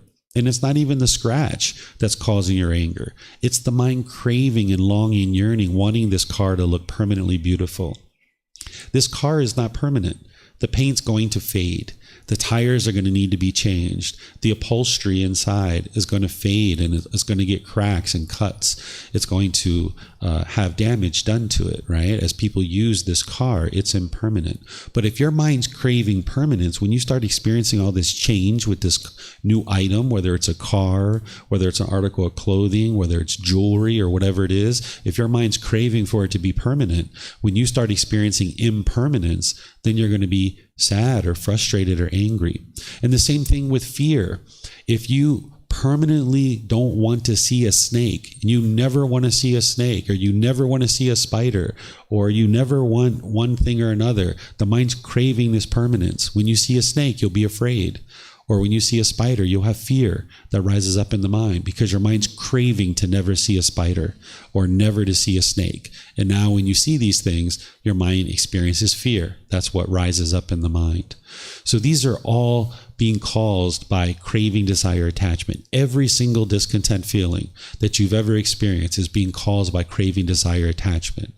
What this second noble truth is explaining to you is that your mind is causing your own discontent feelings. It's not something external. Because what the unenlightened mind does, because it doesn't understand this, is it thinks somebody else is causing you to be angry. And then when your mind thinks this way and has this false belief, this misperception, this unknowing of true reality, this lack of wisdom, is when you experience anger and you think that it's somebody else that's causing it, you might push them away. Or you might push the situation away, thinking that that's going to solve the problem. So there might have been relationships that you were in, you got angry in those relationships, and you pushed that person away, thinking that that's going to solve the problem. But it doesn't solve the problem because you just get irritated or annoyed about something else. It's just a matter of time. If that was the true problem, when you push them out of your life, you wouldn't get angry any longer. Your mind would be peaceful and joyful for the rest of your life because you've solved the problem. You pushed them away and it solved the problem, but it didn't. That's why you kept getting angry and irritated or annoyed about something else. Or the other thing that you might do when you perceive the problem to be external is you might become bitter and harsh and hostile with somebody. Because of the lack of wisdom, the mind has what's called wrong view, that you think somebody is causing you to be angry, so you might be bitter and hostile and harsh towards them, and now they might choose to leave out of your life. Or you might put your expectations on somebody, trying to control them, to get them to do the things that you want them to do. The unenlightened mind just thinks, if I can get my cravings fulfilled, if I can just get mom and dad and brothers and sisters and boyfriends and girlfriends to do things my way, then everything will be perfect and I'll get my pleasant feelings and then we can go on in the world if everyone just did things my way. Right? But you've got 8 billion people in the world to train. You can't train 8 billion people to do things your way. So you're going to need to train your own mind to understand what's causing these discontent feelings, that your mind is causing this itself. And you can see the truth in this now that you've done a little bit of learning. You can start reflecting on it to independently verify it. And the way that you independently verify that this second noble truth is the truth is look at a situation when you were recently angry or frustrated or irritated or annoyed. It might have been this morning, might have been yesterday, it might have been last week. At that time, you might have been looking for someone to blame, because that's what the unenlightened mind typically does, is it tries to blame somebody else for the feelings that you're experiencing, right? But now with this fresh eyes, with this new wisdom, look at that same situation. What was it that you were craving? What were you longing, yearning for? There was something that you wanted. And if you would have got it, you would have got pleasant feelings. You would have got happy, excited. But the fact that you didn't get it, your mind got irritated or annoyed or frustrated. Again, you're not a bad person. It's just that the mind lacks training. It doesn't understand this wisdom of what's causing these feelings, so you haven't been able to eliminate them. If you have trouble seeing that your mind is causing your own discontent feelings, let me know. Because things like depression and sadness and all these things, stress, anxiety, fears, the mind is causing it itself. But you need to be able to identify your cravings. You need to be able to see what your mind is craving and longing and yearning for, that the mind's wanting something. And if you get those things, you get pleasant feelings. And if you don't get them, you get the painful feelings. Because the third noble truth is explaining to you how to solve this problem. This is the solution. Because if the second noble truth is explaining the cause of the problem is craving, desire, attachment, then the way to solve it is that you eliminate craving, desire, attachment. You need to eliminate that longing, that yearning. So when you're going to the mall and you see that brand new pair of shoes or that brand new phone or that brand new computer, that longing, yearning, wanting, chasing after it, if you go into the store and they have your size shoes, you'll be happy and excited because you got those new shoes. But if you go in and they don't have your size, Now you're going to be frustrated. You're going to be annoyed. So you're going to need to learn how to train your mind to go purchase these shoes because you need a new pair of shoes, but doing it without craving, desire, attachment, that this is something you need. So the third noble truth is explained to you. You need to eliminate your cravings, desires, attachments. There's 2 generalized trainings that the Buddha shares that helps you to be able to do this. And you practice one of them this morning. Breathing mindfulness meditation is one of the practices that we use in order to train the mind to eliminate craving, desire, attachment. And you do this on a consistent, ongoing basis, about 2 or 3 times a day for 30 minutes or more. And it takes time to build up to this. Oftentimes people start with once a day for 5 minutes or twice a day for 10 or 15 minutes. But over a period of 6 months, a year, 2 years, you gradually build up to 2 or 3 sessions for 30 minutes or more. When you're focused on the breath, you're building mindfulness or awareness of mind. You're also building concentration, the ability to have focus and clarity in your mind. And when the mind moves off the breath and you cut that off and let it go and bring the mind back to the breath, you're training the mind to easily let go. Because with craving, desire, attachment, the mind's going to chase. It's going to chase. It's going to want those new shoes. It's going to want that boyfriend. It's going to want more money. It's going to want. And when you see with your mindfulness or awareness of mind that the mind's longing and yearning, if you've been training your mind in meditation, you can restrain the mind. You can pull it back. You can cut that off and let it go. So if in meditation you experienced a bombardment of thoughts, this is very common when you first start. You might have had a bombardment of thoughts. You're not bad at meditation. You haven't done anything wrong. It's just that the mind is untrained. It's undisciplined. You can't control your mind right now. That's why your mind experiences sadness and anger and these other feelings, is because you can't control the mind. So the meditation is there to help you to be able to do that. So it's very common to have a bombardment of thoughts when you first get started. Or you might have indulged in a thought for a period of time and you followed it. And then like 2 or 3 minutes down the road, you realize that you're actually meditating and you need to let this go, and you brought the mind back to the breath. This is another common thing, that you either get a bombardment of thoughts or you follow a thought and indulge in it for a period of time before you realize, oh yeah, I got to bring my mind back to the breath. And this is because the mind is just untrained. You're not bad at meditation. You haven't done anything wrong. You're still building the discipline and the control of the mind. You need to develop the skills and ability. So when the mind's craving and longing and yearning, it's chasing after something. It's wanting something. If you can build your mindfulness and concentration, that awareness of mind and that focus, you'll see when your mind's doing that in daily life. And if you train your mind to easily let go and come back to your breath, then you'll be able to let that go and not chase it with a craving, desire, attachment. You need to learn how to enjoy life without craving, desire, attachment. Enjoy purchasing those new pair of shoes and wearing those shoes and going out into the world, because these are a pair of shoes that you need, but don't get conditioned pleasant feelings. You need to learn how to enjoy the chocolate cake and eat it without clinging to it, without holding on to it, without forming your inner feelings based on the fact that I have chocolate cake. So excited because I'm eating chocolate cake. Yeah, it's so good. Oh my goodness. Yeah, it's so good. I can't wait to come back tomorrow and get another piece of chocolate cake at this restaurant. But then you come back the next day and they're like, sorry, we don't have your chocolate cake. We're all out. Well, if you crave permanence and you want that chocolate cake, you're going to be angry. You're going to be frustrated. But if you realize impermanence, of course they don't have your chocolate cake, because it's impermanent. That chocolate cake's impermanent. So if you can train your mind to understand the universal truth of impermanence and train it in meditation to easily let go, you can get to the point where you don't ever have anger arise. That there's no frustration that arises. You never experience boredom and loneliness because you're not pursuing things with the craving, desire, attachment. It takes time to train your mind in this way. That's why you can't just snap your fingers and instantly get to enlightenment. It took the Buddha 6 years to get to enlightenment. So it's going to take you some time. It's not a 1 week thing. It's not a 1 month thing. It's not listening to somebody talk for one session and then you go out into the world and you can instantly do this. Even though you might understand what I'm sharing with you intellectually right now, you're still going to get angry. You're still going to get irritated. You're still going to get annoyed because the mind's untrained. It still has craving, desire, attachment. It still has this pollution that you need to uproot and eliminate from the mind.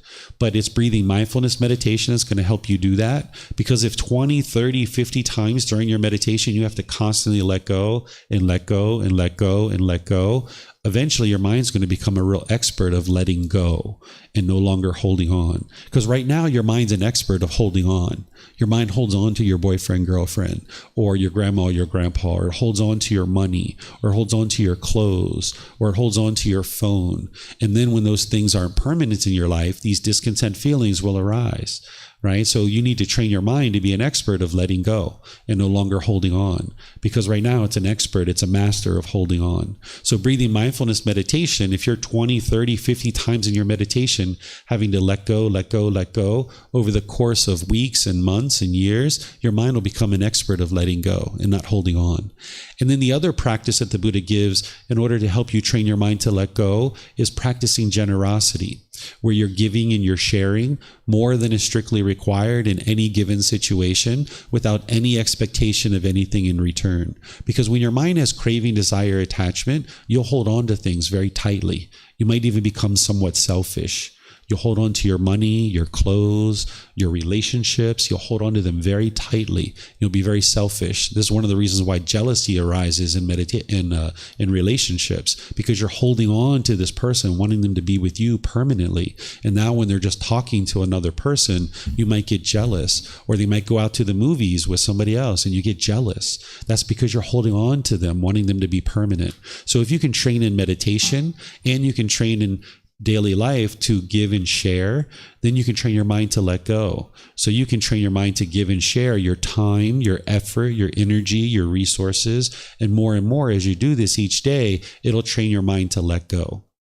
So these are some of the trainings that we use to train the mind to eliminate craving, desire, attachment, because we understand that it's the third noble truth explaining what's causing your discontent feelings. But then it's the fourth noble truth that is explaining the complete solution, which is the Eightfold Path. This is the core central teaching that the Buddha taught in order to help you get to enlightenment. There's 8 individual steps: right view, all the way through right concentration. And what you do is you learn each one of these steps as a core central teaching. And when I share this with you based in the words of the Buddha, whether it's books, whether it's classes, courses, or retreats, whether it's personal guidance, I will gradually help you to learn this Eightfold Path. And these 8 individual factors, you're dialing them into your life more and more closely. Just like you have speaker system and you would tweak these dials to get a better and better sound out of the speakers. As you tweak this dial of your life practice and developing your life practice, as you dial this in closer and closer to your life, you'll see more peace and more joy coming into the mind. It's organized into wisdom, moral conduct, and mental discipline. The reason why the moral conduct section is in there is because as long as you're causing harm through your speech, your actions, or your livelihood, this harm is going to come back to you. The Buddha doesn't teach rules or commandments. He doesn't try to force you or convince you to do anything.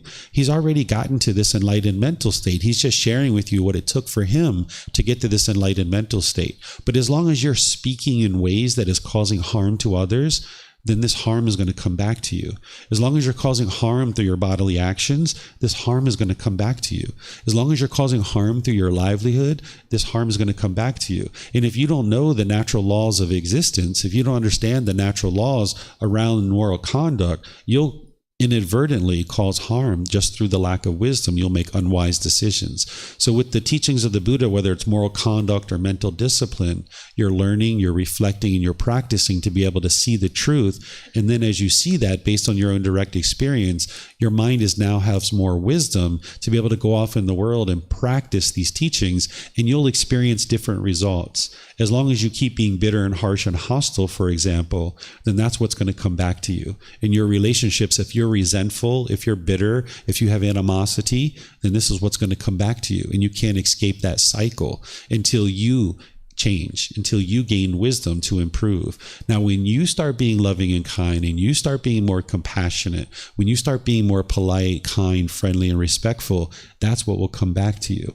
And part of this is the wisdom of the moral conduct. And then you need to learn the mental discipline to be able to train the mind to let go of things that the mind is craving and that it's longing, yearning for. So rather than chasing after the objects of your affection with craving, desire, attachment, or rather than being over here where you're indifferent and you never pursue the things that you need in life, you bring your mind more and more to the middle where you can pursue things as a goal, as an objective or interest. And this takes time to train the mind to be able to do this. And it's the Eightfold Path that's going to guide you in being able to do that. So I'm going to pause here and see what questions you guys have. And then I'm going to teach you specifically how to go in and surgically eliminate your fears. But you needed this background in order to understand what's causing the discontent feelings, because not only is the craving, desire, attachment causing fear, but it's causing all these other feelings too. All these things, all these conditioned feelings. So you needed to understand the Four Noble Truths before I could explain to you how to eliminate the fear. So do you guys have any questions on the Four Noble Truths, either here at the temple or those of you guys online? You can ask questions by putting that into Facebook, YouTube, or Zoom.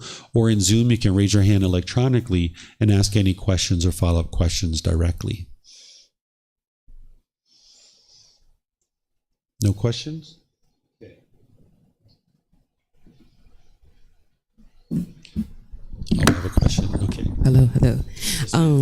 So I know that we kind of talked about being able to appreciate happiness not as a conditioned feeling, but more of a state. How does that apply to the opposite? Because, there are some things in life that, you experience a death or a breakup. I'm going through a breakup right now. I came out here to write a book.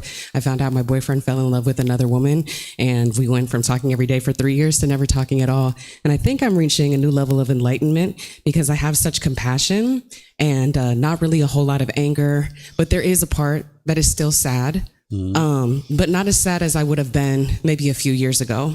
So is it about eliminating that sadness completely? Is it about having more control over it so that it's not a conditioned state of sadness? Or is it something else? Is it about avoiding negative feelings completely? Okay, so right now, you do experience those discontent feelings because the mind hasn't been trained to eliminate them. By the time you get to enlightenment, you won't experience any sadness, even the slightest ickiness in the mind. The mind will be bright, it'll be radiant, it'll be joyful. You won't experience any of those discontent feelings whatsoever, but you'll have these unconditioned mental qualities where the mind's always happy and always joyful. So in a situation where you have a partner, if you had a partner and they went off with another person, you wouldn't experience any sadness or any anger, any frustration at all. And by the time you get to enlightenment, you will have already decided that I'm going to either be with a partner or I'm going to be single. This is part of what you're doing on the path to enlightenment, is figuring out what you're going to do in this life and figuring out what you need in order to get to this peace and this joy. And if you're with a partner and you get to enlightenment, that partner is most likely either enlightened or close to enlightenment themselves, and they're not going to go off and be with another person. But if you're going to be single, you'll be perfectly content and peaceful and joyful with that as well. Where in the unenlightened mind, it's almost like the grass is always greener on the other side. The mind always wants what it doesn't have, so it will chase after these things. So you don't need to experience the painful feelings. You don't need to experience any of that stuff. Oftentimes people think because of the human condition that, okay, I'm just going to always experience this. This is part of life. Because I love, I'm going to be sad. But this is part of the unknowing of true reality and the lack of wisdom, that it's not love that's causing the sadness. Like when you say, like, I love the mountains, I love, I can't remember all the things you mentioned that you love, but this is the mind thinking that craving, desire, attachment is love. So because the unenlightened mind has so much confusion and lack of wisdom, that it will use this word love in replace of craving, desire, attachment. So you can't actually love pizza. You can't actually love chocolate. What the mind has is it has a craving, desire, attachment. It has a longing, a yearning. If you understand what love is it's having a genuine interest in seeing this being be well, that you have active goodwill towards this being. And when you understand that that's what love is, then you know you can't love an inanimate object like a piece of pizza.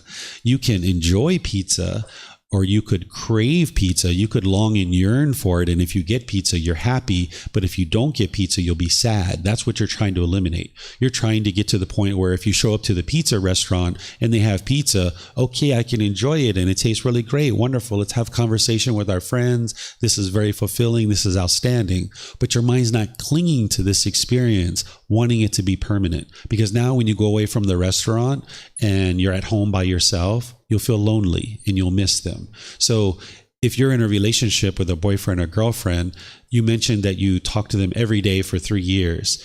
This is very unwise, that you would like to get to the point where if you have a boyfriend or girlfriend, that you talk to them occasionally, where if you talk to them every single day, you text them every single day, the mind's going to get attached. So then when you're with them, you'll feel happy. But then when the relationship's over, you'll feel sad or frustrated or irritated. So you would like to kind of space out your time with somebody. Even if you're living together as a couple, it's really wise to go off and do things independently sometimes so that you have a life outside of this relationship. Sometimes when you get in relationships, your entire life is this relationship. And now when it's over, you feel like someone pulled the carpet out from under your feet sometimes, depending on how deeply attached you are. So oftentimes what people are doing is they're falling into craving, desire, attachment, and they're falling out of craving, desire, attachment. Because with relationships, if you say, I love you, right? Usually what you're saying is, you're meeting my expectations right now. So therefore, I'm going to say, I love you because you're doing the things I want you to do. But when you stop doing the things I want you to do, I don't love you anymore. I've fallen out of love with you. But that's not love. That's craving, desire, attachment. An individual is saying, you're meeting my expectations, so I'll say I love you. But when you stop meeting my expectations, I don't love you anymore. But if you understand what true love is, which is unconditional love, where you have genuine interest in seeing all beings be well, you don't fall in love and out of love with people. You just love people as they are. So this word love, the craving, desire, attachment is masquerading as love. People are thinking that what they're describing as love is love, but actually it's craving, desire, attachment. So like when your parents or your life partner or your friends are putting their expectations on you and trying to control you to do things the way that they want you to do, that's their craving, desire, attachment. They're trying to control you. And they feel like the only way they can be happy is if you do what they want you to do. And you might be doing this with people in your life too. You might be trying to control other people to do things your way. And when they do things your way, you feel happy. But when they don't do things your way, you get angry or frustrated or irritated. That's because of your craving, desire, attachment, not your love. So you might have love in there, which is you do have a genuine interest for mom to be well or dad to be well or brothers and sisters, but it's polluted with this craving, desire, attachment, wanting them to be a certain way. Your ego might be in there thinking that you know what's better for them.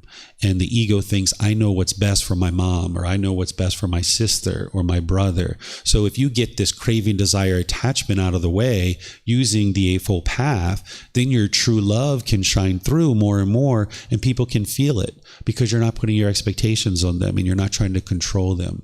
So you don't need these painful feelings. They're only getting in the way of you having freedom and liberation and peace and joy throughout your life. Because if you can think about all the times you've ever been frustrated or feeling miserable or feeling grief or heartache or whatever, you can get rid of all of that stuff through training your mind. And that takes an enormous amount of time. It takes a lot of energy too. The Buddha describes craving, desire, attachment like a burden. And you can relate to this because if you have cravings, desires, attachments, and you're carrying those around, it's a real burden. right? You have to call this person every day. You got to send them a text message every day. And then you got to attend to their every need and what they want and what you want. You're chasing after these cravings. The mind wants new clothes. It wants more money. It wants a new boyfriend or girlfriend. It wants to travel here. It wants to go there. The mind's just constantly craving and wanting. It's never content in the present moment. So it's a real burden to carry around craving because the mind always wants what it doesn't have. So therefore, you're going to keep chasing it. So you can get liberated from all of that and just eliminate the cravings, desires, attachments, and then pursue your needs and your goals and your objectives and your interests. But this takes training for the mind to be able to do this, because for so long you have been pursuing your cravings. And that's all the unenlightened mind knows how to do, is I'm going to pursue these cravings, these desires, these attachments, and I'm going to get these pleasant feelings. And that's what the mind wants. But then in some cases you get what you want. You get pleasant feelings. In some cases, you don't get what you want. You get those painful feelings. And now when you experience the painful feelings, what the unenlightened mind will typically do is it will crave some more. So this is why if you come home from a hard day at work, you might be interested in using drugs or alcohol, or you might want to go shopping, or you might want to have sex, or you might gamble, or something like this. The mind wants some craving, or you might eat some certain food. If you feel lonely or you feel bored or you feel sad, you might turn to food as a way to try to get some pleasant feelings. But this just keeps the cycle continuing. So when you understand what's causing these discontent feelings, when your mind ends up in the painful feelings, you can learn how to train your mind to not keep craving these other things. And as long as you keep craving and chasing after these things, your mind's going to keep forming conditions feelings. So what you're doing on the path to enlightenment is you're unconditioning the mind. You're breaking up this process where the mind is wired to experience these conditioned feelings. You're essentially rewiring the mind. You're no longer allowing the mind to get conditioned feelings. You're breaking this up so that the mind can be peaceful and joyful if you have a boyfriend, and you can be peaceful and joyful if you don't have a boyfriend. If you eat chocolate cake, you can be peaceful and joyful, and if you don't eat chocolate cake, you can be peaceful and joyful too, right? But this comes with training, and it takes training to be able to do this. So you don't need those painful feelings, but the mind doesn't always see that when it doesn't have the wisdom to understand that you can eliminate them. Sometimes people think those painful feelings are the love. So if you've ever experienced grandma and grandpa dying, you might be holding on to those painful feelings because you think that's the love. You might think the grief and the misery is the love, and you're not willing to let that go because you think if you let go of the grief and the misery and the despair that you're letting go of your love. But you're not letting go of the love. You're just letting go of the craving, desire, attachment, wanting them to be permanent. And now when you get rid of the craving, desire, attachment, understanding grandma and grandpa are impermanent, now you can be peaceful and joyful for the rest of your life. And you don't have to hold on to grandma and grandpa wanting them to be permanent. You can appreciate them and have gratitude for them. Appreciate the time that you spend with them. Okay. Any other questions? You have a follow-up? So in that context, is there the way of the Buddha really that there is just complete elimination? Like how did, like, you know, a relationship, it feels like there's more choice, more control, but like what if it's something that you have no control over? Like you see your loved one, they have maybe cancer or got into a bad accident and they're suffering. I feel like there's an empathetic part where even if I have this type of mindset, I'm going to be sad to see somebody that I love in pain as it's currently happening. I wouldn't know how to escape that. And I don't think that it's necessarily a bad thing. So how does the teaching of the Buddha look at a situation like that? Sure. So if your parents got into a car accident and they're in the hospital and you were sad or frustrated, you're not a bad person. That's why I don't think about it as good and bad. It's not bad and it's not wrong, right? But what's happening in that situation is the mind's craving for mom and dad to be permanently healthy. And it's not possible for them to be permanently healthy. They're inhabiting this impermanent structure of the body. But as long as your mind's craving for them to be permanently healthy, when they're unhealthy, you'll experience discontentedness. So the problem isn't that they're in the hospital. The problem isn't that they got in a car accident. Yes, it's a problem. It would be wonderful if they didn't get in a car accident, but these things are going to occur. because of impermanence. They can't permanently be healthy. So if your mind's craving for them to be permanent, you'll be shaken up. You get the phone call that they're in the hospital, and you might feel like you have to run and hurry up and get there because of the craving, desire, attachment. And you might get into a car accident yourself on the way there. Whereas if you can learn how to train your mind to be calm and composed, now when you get the phone call, mom's in the hospital, okay, I understand. What hospital? Okay, I'll be there.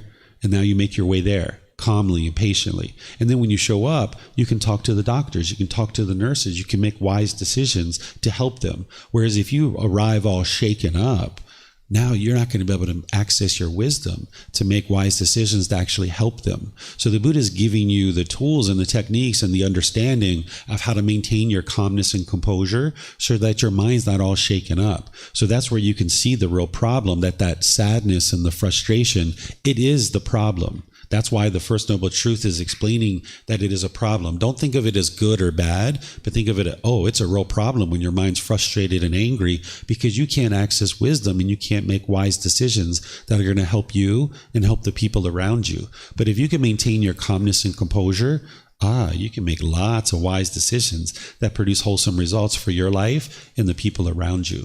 So that's why by maintaining your calmness and composure, it's better for your life. Allowing your mind to keep being shaken up, it's just going to keep you in that misery and despair. Thank you. You're welcome. Yes, ma'am. All right. So other than, okay, so there are like some unavoidable fears. For example, I have a fear that at night I can't really sleep in an enclosed apartment if I'm by myself. So it has been there since I was a kid.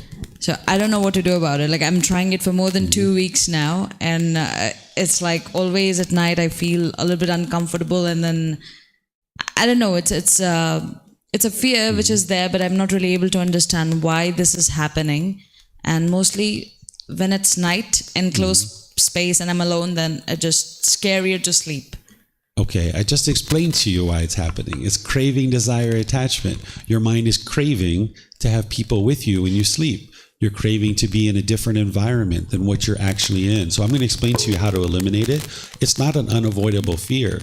The fear is there because of the craving. That's what's making the fear arise, that the mind's craving something. So let's use a more simple one that you can understand. Like snakes or spiders. Somebody sometimes can be afraid of a snake or a spider. This is the mind craving to never see a spider, never to see a snake. The mind's craving permanence. That's what the Second Noble Truth is explaining to you, that this fear is the discontentedness. The fear is the problem.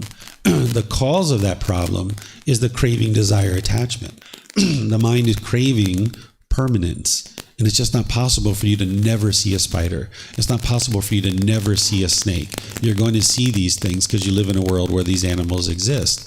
So there's some craving that your mind has, that you're craving to sleep in a certain environment, and you're not in that environment. It sounds like you crave for somebody to sleep with you or to sleep. I'd have to talk to you more. You can share more if you like, but there's something your mind's craving. You're wanting some permanence. And when you get that, you can sleep comfortably. But when you don't get that, you are having difficulty sleeping and you're having this fear. So the next thing I'm going to share with you is how to eliminate it. But I would like to be sure you guys understand what's causing it before we move on. So do you understand what's causing your fear? That it's the craving, the desire, the longing, the yearning, the wanting things to be a certain way? I'm not really sure if that is just that, but then it's not just the craving, because I'm enjoying my time by myself. Like I really love to be alone. But it's just that whenever the night appears, it's like there is this kind of fear that there is something around me. And it has been there like since childhood. So I'm like trying to cope up with it, but I don't know like how to really get rid of it. So yeah.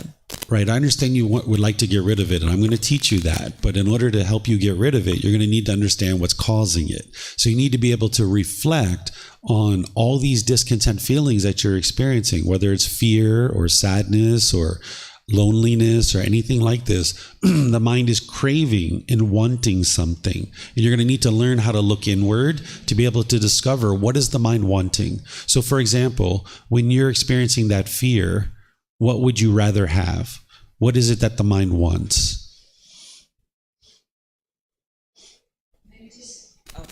Okay. somebody around me, like even if I'm with my family, I'm okay to sleep in my room, but then if I know that there's somebody inside the house, then it's okay. But then when I'm by myself, then I just don't, maybe I just don't feel safe, and I feel that there is something which I don't know. But Okay, you just said it. You want people in the house. That's the craving, desire, attachment. The wants, the expectation, the longing, the yearning. If I have people in the house with me, I feel safe and I can sleep. I don't have fear. But if I'm alone by myself, I feel fear. Are you going to always be with other people? Is it possible? You're shaking your head no, right? Because of why? The universal truth of impermanence. You can't permanently have people with you. So the mind is craving permanence. That's what's causing this fear to arise. So now, since we've got this example, even though some of you guys may still have questions on something else, let me share with you guys how to eliminate the fear. So now that you understand that it's craving, desire, attachment, your mind's craving for people to be permanent. And when you're alone, this represents impermanence. So another way to say that the mind craves permanence is to say that it does not like impermanence. It doesn't like change. Your mind doesn't like this change. It wants everyone to be around you so that when you're in the house, you can sleep. But when you experience this change, meaning I'm by myself, the mind doesn't like this because it's having this craving for permanence. So what you need to do in order to train your mind to eliminate this fear is you need to eliminate the craving, desire, attachment in the mind to eliminate the fear. So you need to place the mind in the situation that it fears to desensitize the mind to whatever it fears, training the mind that there's nothing to fear.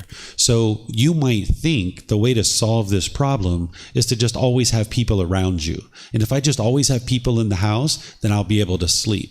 But that doesn't solve the problem because you can't permanently have people around you. So what you would like to do is put the mind in the situation that it fears, sleep alone regularly, and continue to do that over and over and over again. And what you need to do in addition to that is those other things that I was talking about, which is the breathing mindfulness meditation and the generosity. If you don't have that on board with consistent ongoing training, that you're training your mind to let go, let go, let go, then you're not going to be able to train the mind to let go because you're going to be in that experience and the mind's going to be in the house alone and you're just going to have all this fear and all this fear. What you need to be able to do is, as part of this Eightfold Path, which I taught in a previous part of this program, is with your mindfulness, your awareness of mind, in the moment when you're alone, you need to be able to notice that the mind is having this fear arise, and you need to cut it off and let it go. You haven't learned this yet with me using the words of the Buddha. This is part of right mindfulness and right effort, that in the moment when that fear is arising, you need to be able to cut it off and let it go. So if you never put your mind in the situation where it's sleeping alone in the house, you won't be able to eliminate this fear. And if you don't have the breathing mindfulness meditation and the generosity as consistent ongoing training, your mind's not going to be able to let go of its craving, desire, attachment. So there's more tools and techniques that you need here, but it's the mindfulness and the right effort that's going to allow you to observe that fear is starting to arise and then to cut it off and let it go. And the way that you accomplish that is you put the mind in the situation that it's fearing and realize that you're not causing harm to anyone. By being at home alone, you're not causing any harm. There's probably some situation, if we talked enough, and you're welcome to stick after class and we can talk some more. If we talked enough, there's probably some situation that you experienced in this life, or it may have even happened in a previous life, where you were alone and something happened to you that you considered to be bad, right? And when that situation occurred, your mind is now clinging to that. It's holding on to that. And now that you experience the painful feeling in that situation, maybe it was when you were a child, maybe when you were 8 years old or 3 years old, or maybe something you don't even remember, that you were alone, you maybe heard a noise, you experienced something, and this fear arose, and your mind thought that there was something external, and your mind is now craving to always be with people, not realizing that as long as you keep allowing the mind to do that, you won't actually get rid of this fear. So you need to train the mind to let go, and there's more teachings that you need. And the people who have been studying with me up to this point, chapter 17, they've already learned the Eightfold Path about how to practice breathing mindfulness meditation and generosity. They've already learned right effort, right mindfulness, and right concentration to be able to cut off and let go of discontentedness when it's arising. But now, once they have that as foundational teachings, the next piece of this is to put the mind in the situation that it doesn't want to be in. And now let me use a different example, and you can relate it to what you're experiencing. Let's say you are afraid of spiders. Let's say you are afraid of snakes. What you might try to do is push this away, because that's the mind having aversion, thinking that the problem is external, and the mind's going to try to push this away and think that that solves the problem. But what you would like to do is put the mind in the situation that it fears. You need to look at pictures of snakes. You need to look at pictures of spiders, whether it's in a magazine or it's on the internet. You need to desensitize the mind to thinking that if I see a spider or if I see a snake, something bad's going to happen to me. So if you look at pictures of snakes and spiders, you might notice fear starting to arise, and you cut it off, and you cut it off, and you cut it off, and you let go. And now, after you notice you can look at pictures of spiders and snakes, and your mind's quite calm and quite peaceful, now you throttle it up a little bit. Maybe you go to a museum where they have snakes and spiders preserved. They still have those little eyes. They still have those little fur on their legs. And you look at them and you know they're dead. But now there might be some fear that arises. And you cut it off, and you cut it off, and you cut it off. And you train your mind like, hey, it's just a spider. It's not going to hurt me. It's just a snake. I'm not causing any harm to this spider.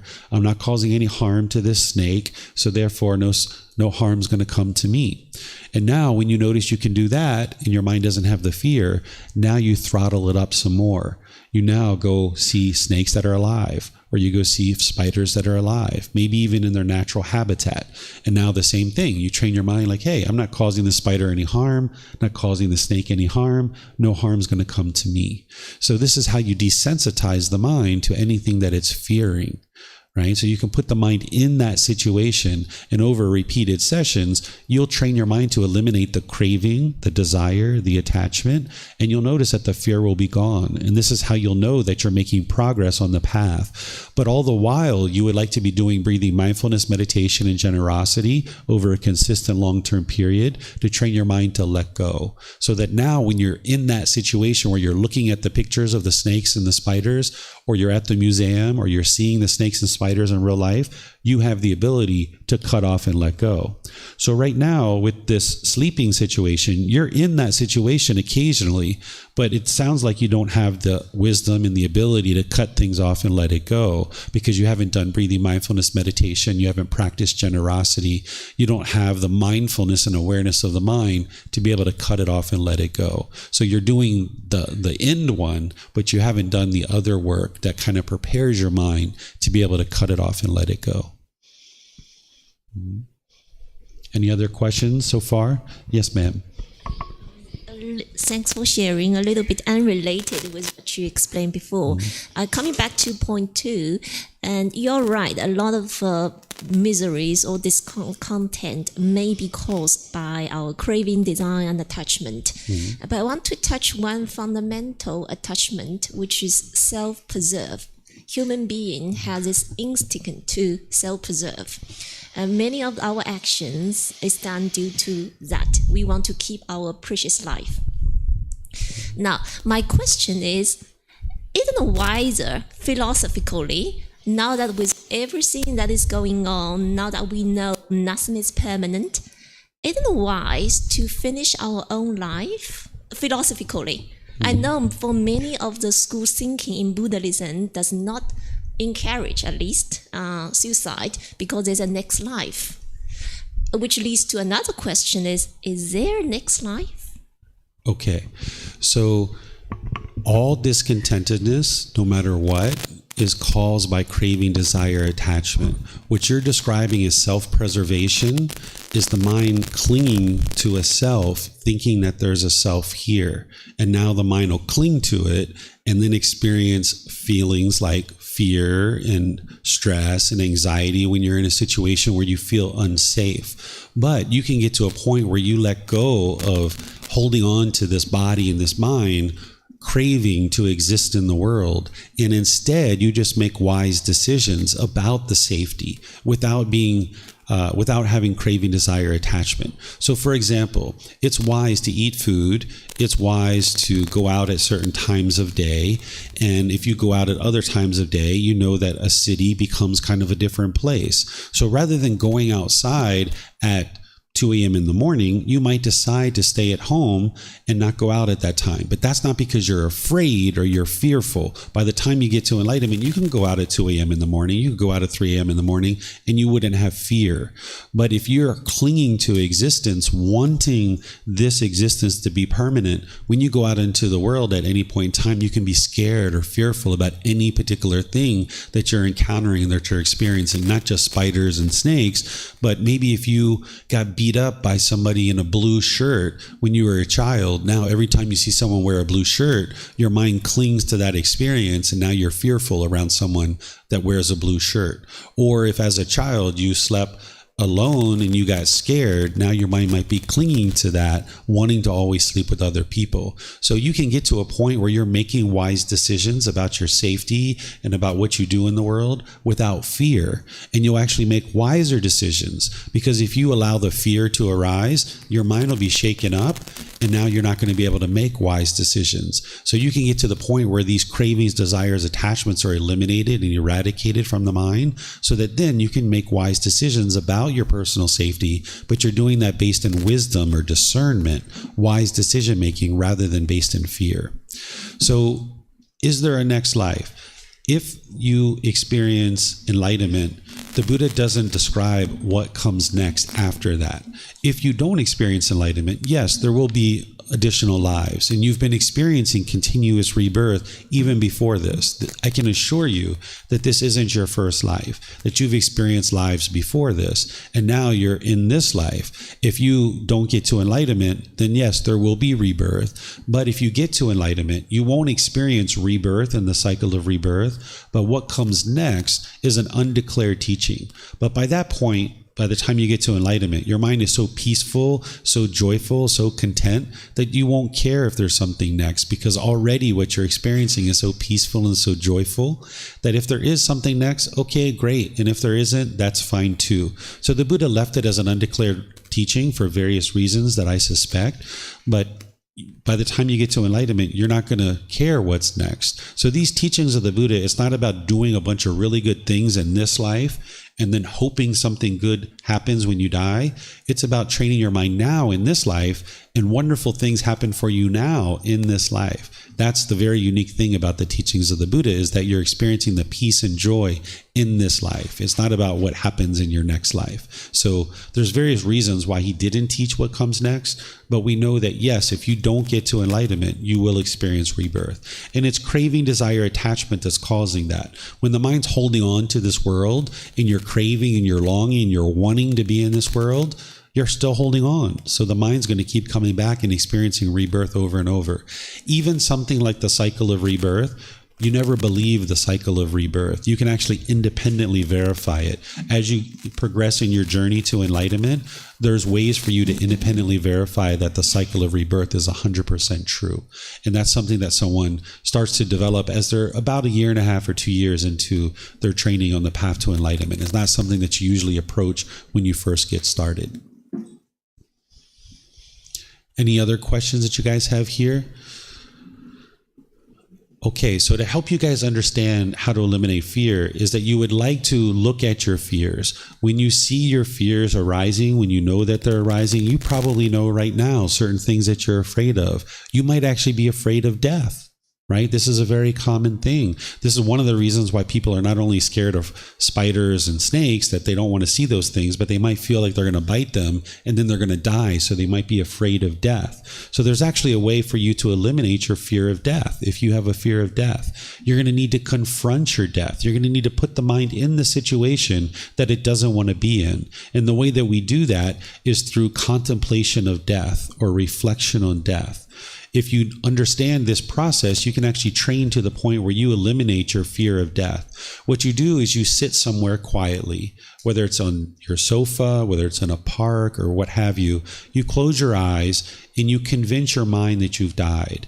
You confront your death. You basically sit like on a fly on a wall and you walk through that you've died. You kind of envision that you've died. Kind of envision your parents getting a phone call or the police showing up or the doctors or what have you. Envision what's going to happen. Maybe they're crying. Maybe they're sad.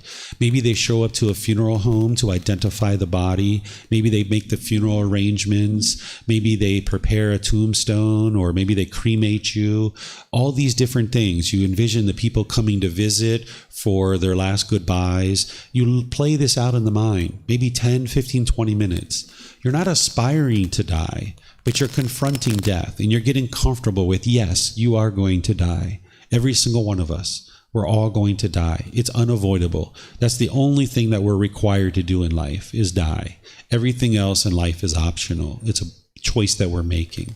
So we're choosing to continue to come back in this world over and over and over again through not training our mind. And when you train your mind, you can eliminate the cravings, desires, attachments, and get to the point where the mind is experiencing peace and joy. So if you put your mind in this situation where you're confronting death, you might grieve when you're doing this. You might be sad yourself. That's you triggering that craving to exist in the world. And when you trigger that craving and that sadness arises or that grief arises, you need to cut it off and let it go, and cut it off and let it go. It's going to take time. You might be sad for a few hours or a few days after you do this. So that's why you need to be sure you're in a decent place and you have your breathing, mindfulness, meditation, and your generosity there to support you. That's why this is chapter 17 and not chapter 1. Right? So I've taught students in this program how to build up their breathing, mindfulness, meditation, and their generosity so that now your mind is a bit more trained. We're about 5 months into this program at this point, and students would have learned breathing, mindfulness, meditation, and generosity, and build up their practice to a certain point. So this might not be the time that you're ready to do this, but ultimately you need to put your mind in that situation where you're confronting death. And now you might experience that grief and that sadness, maybe for a few hours or a few days. But if you've got your breathing, mindfulness, meditation, and generosity there, and you're cutting this off, you'll eventually get back to the peacefulness and joy. And then you wait a week or two or a month or so, and then you do it again. And what you're going to notice is the discontentness will be less. Whatever it was the first time, it's going to be less the second time. And now you'll notice that maybe you get over it in 30 minutes or you get over it in an hour and it's gone and you don't feel sad anymore. But then you wait a little bit of period of time and you do it again. And you keep doing this until you do this and you're done and you're like, okay, you're going to die. It's no big deal, right? No big deal. You don't need to be afraid of it because you've confronted it. And now you're not clinging to this life and holding on to it, wanting it to be permanent, realizing that this life is impermanent. You can even do the same thing with your relatives. If you have fear that your mom's going to die, you have fear that an animal, maybe you have a pet that's going to die, or maybe you have fear that your brothers and sisters or your life partner is going to die, you can actually do this not only for your own life, but you can do it for people around you. You can envision that your mom has died and play that out. You're not aspiring for her to die, but you can play this out in your mind. And this will help you eliminate that fear. When I did this in my early 20s, I got done and I realized there was all these things that I hadn't said to my mom, that if she really truly had died, I would regret having not said these things. And there were certain things that I needed to ask her, certain information that I needed to ask her that had she really died, I would be not able to ask her those questions. And I did the same thing for my grandmother as well, that I came out of that with certain questions that I wanted to ask her and certain things that I needed to tell her. So if someone actually truly died, it can oftentimes feel like the carpet's being pulled out from under your feet, or you've been chopped off at the knees, and now you can't talk to them, you can't discuss anything with them. But because I did this reflection in my early 20s, all I did was picked up the phone and said, "Hey, Grandma, I've always been meaning to tell you." We had a great, wonderful conversation. And then I said, "Grandma, I've always been meaning to ask you these questions," right? And I did this a couple of times until I got to the point where I was completely comfortable with my parents and my grandparents that they're going to die. So when my mom died in 2017, I didn't grieve at all. I didn't grieve not because I didn't love her. Of course, I loved my mom. I didn't grieve because I wasn't attached to her. I already understood she's going to die. Because when I did this in my early 20s, my mind let go. And I was no longer craving for her to be permanent in the world. So then for the whole rest of the time that she was alive, for the next 25 years, it felt like bonus time, because I had convinced my mind that she had died. So now for 25 years, I got to spend all this time with her. And then when she actually died, I had already confronted that. I already knew that she was going to die, right? So when she died, it was just very peaceful, and I could maintain my joy. I wasn't joyful because she had died. I was joyful despite that she had died. See, with the unenlightened mind, it's going to crave for mom or grandma or grandpa to be permanent. But if you can confront that impermanence and you can train your mind that of course they're going to die because they're impermanent, now you can get to a point when they actually die, you can maintain your joy. You can have appreciation and gratitude that they lived. It's not the care, it's not the love that's causing the mind to grieve and be sad. It's the craving, desire, attachment, wanting them to be permanent. So you can even confront your fear of death or your fear of other people that are going to die. So if you guys have certain fears right now, you might start thinking about how you can put your mind into that situation and train it to let it go. Let go of the craving, desire, attachment. If you're having challenges to see how to put your mind in that situation, you can let me know. You can ask questions here. You can come talk to me after class, and I will help you understand how to devise a little bit of a strategy to put your mind into that situation so that you can experience the mind getting triggered. You're going to need to trigger that fear. It's almost like walking through the fire in order to appreciate the fresh air on the other side. You're going to have to walk through this fear. You're going to need to confront this craving, desire, attachment that you want to always exist. You want permanent existence, so therefore you're maybe afraid of death. So you're going to have to confront your own death in order to get comfortable with that impermanence. Or you're going to need to confront that spider or that snake, and you're going to need to see that and desensitize the mind. And you might feel some fear as you're looking at the snake and the spider. So you're walking through the fire, but as you experience that fear and you let go of the craving, desire, attachment, on the other side of that is the fresh air. The other side of that is the peace. The other side of that is the joy. But if you just keep pushing these things away, thinking that that's going to solve the problem, the mind is still holding on to its craving, desire, attachment. You haven't let go of it yet. So as soon as you experience death, or as soon as you experience seeing a snake or a spider, or when you're sleeping at home by yourself, if you haven't confronted it, you're going to experience fear.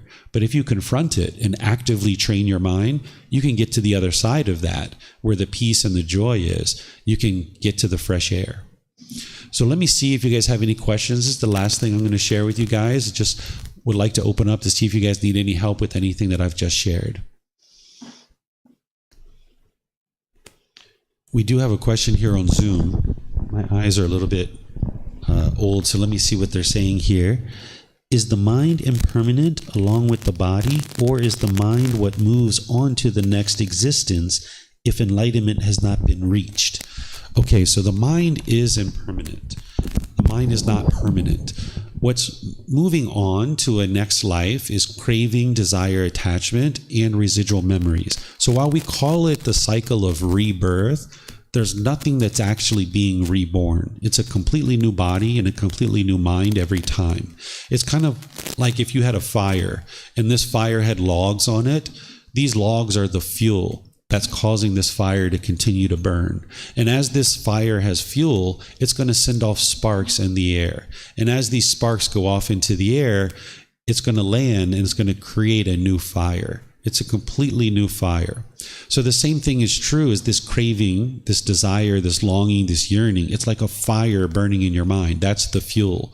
And if you get to the end of this life and there's still craving, desire, attachment in your mind, it's going to send off this spark and it's going to create a new mind. So while we call it the cycle of rebirth, that's what people generally translate the word samsara. That's the Pali word. They translate it to the cycle of rebirth. I think of it more as the cycle of new existence, because every single time it's a new existence. So let's say we have person A and we have person B. Person A has certain cravings and residual memories in their mind. When they die, those cravings and residual memories are now going to move into this new mind. It's kind of like a cardboard box. If you have cardboard box A, it's a certain size, a certain color, a certain texture, a certain shape. When that cardboard box disintegrates, the contents of that cardboard box still exist. And now these contents of the cardboard box are going to go into cardboard box B. And now it's a new shape, it's a new color, it's a new size, it's a completely different box. But the contents are the same. And that's why people in this life can have residual memories of past lives. If you've ever seen like a 4-year-old or a 6-year-old child who has never seen a piano before, but they can walk over to a piano and they can instantly play masterful piano, and they've never even seen a piano before, this is because of the residual memories from their previous lives. And you can see children that have these experiences, or even adults. Or if you've had deja vu, if you know what deja vu is, where you're experiencing something in this life and you're like, I know I've done this before. This feels so familiar. But it wasn't in this life. You know it wasn't in this life because you've never done this thing. You've never even been to this place before, but yet it feels so familiar. This is the residual memories of your previous lives. This is how you can independently verify that the cycle of rebirth is true. And there's other ways too. These are just 2 ways that you can independently verify it.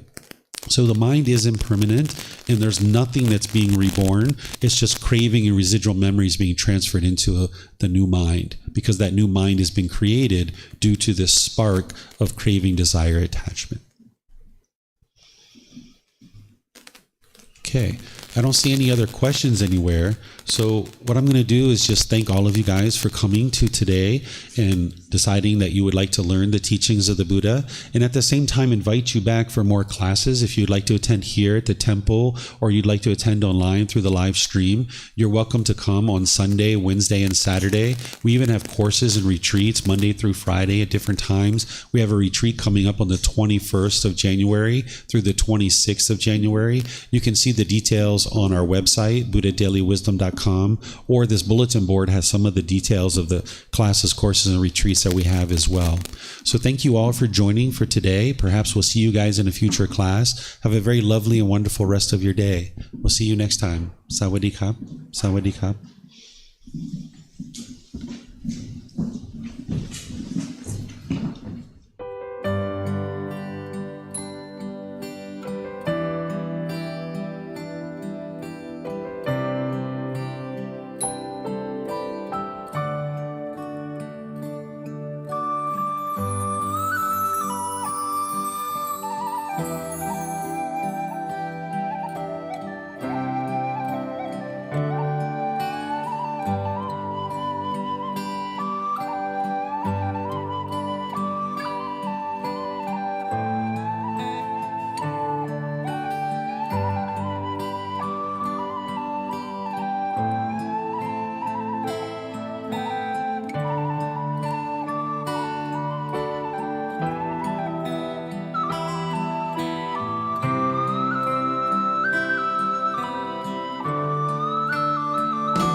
Thank you again for watching. Enjoy your meditation.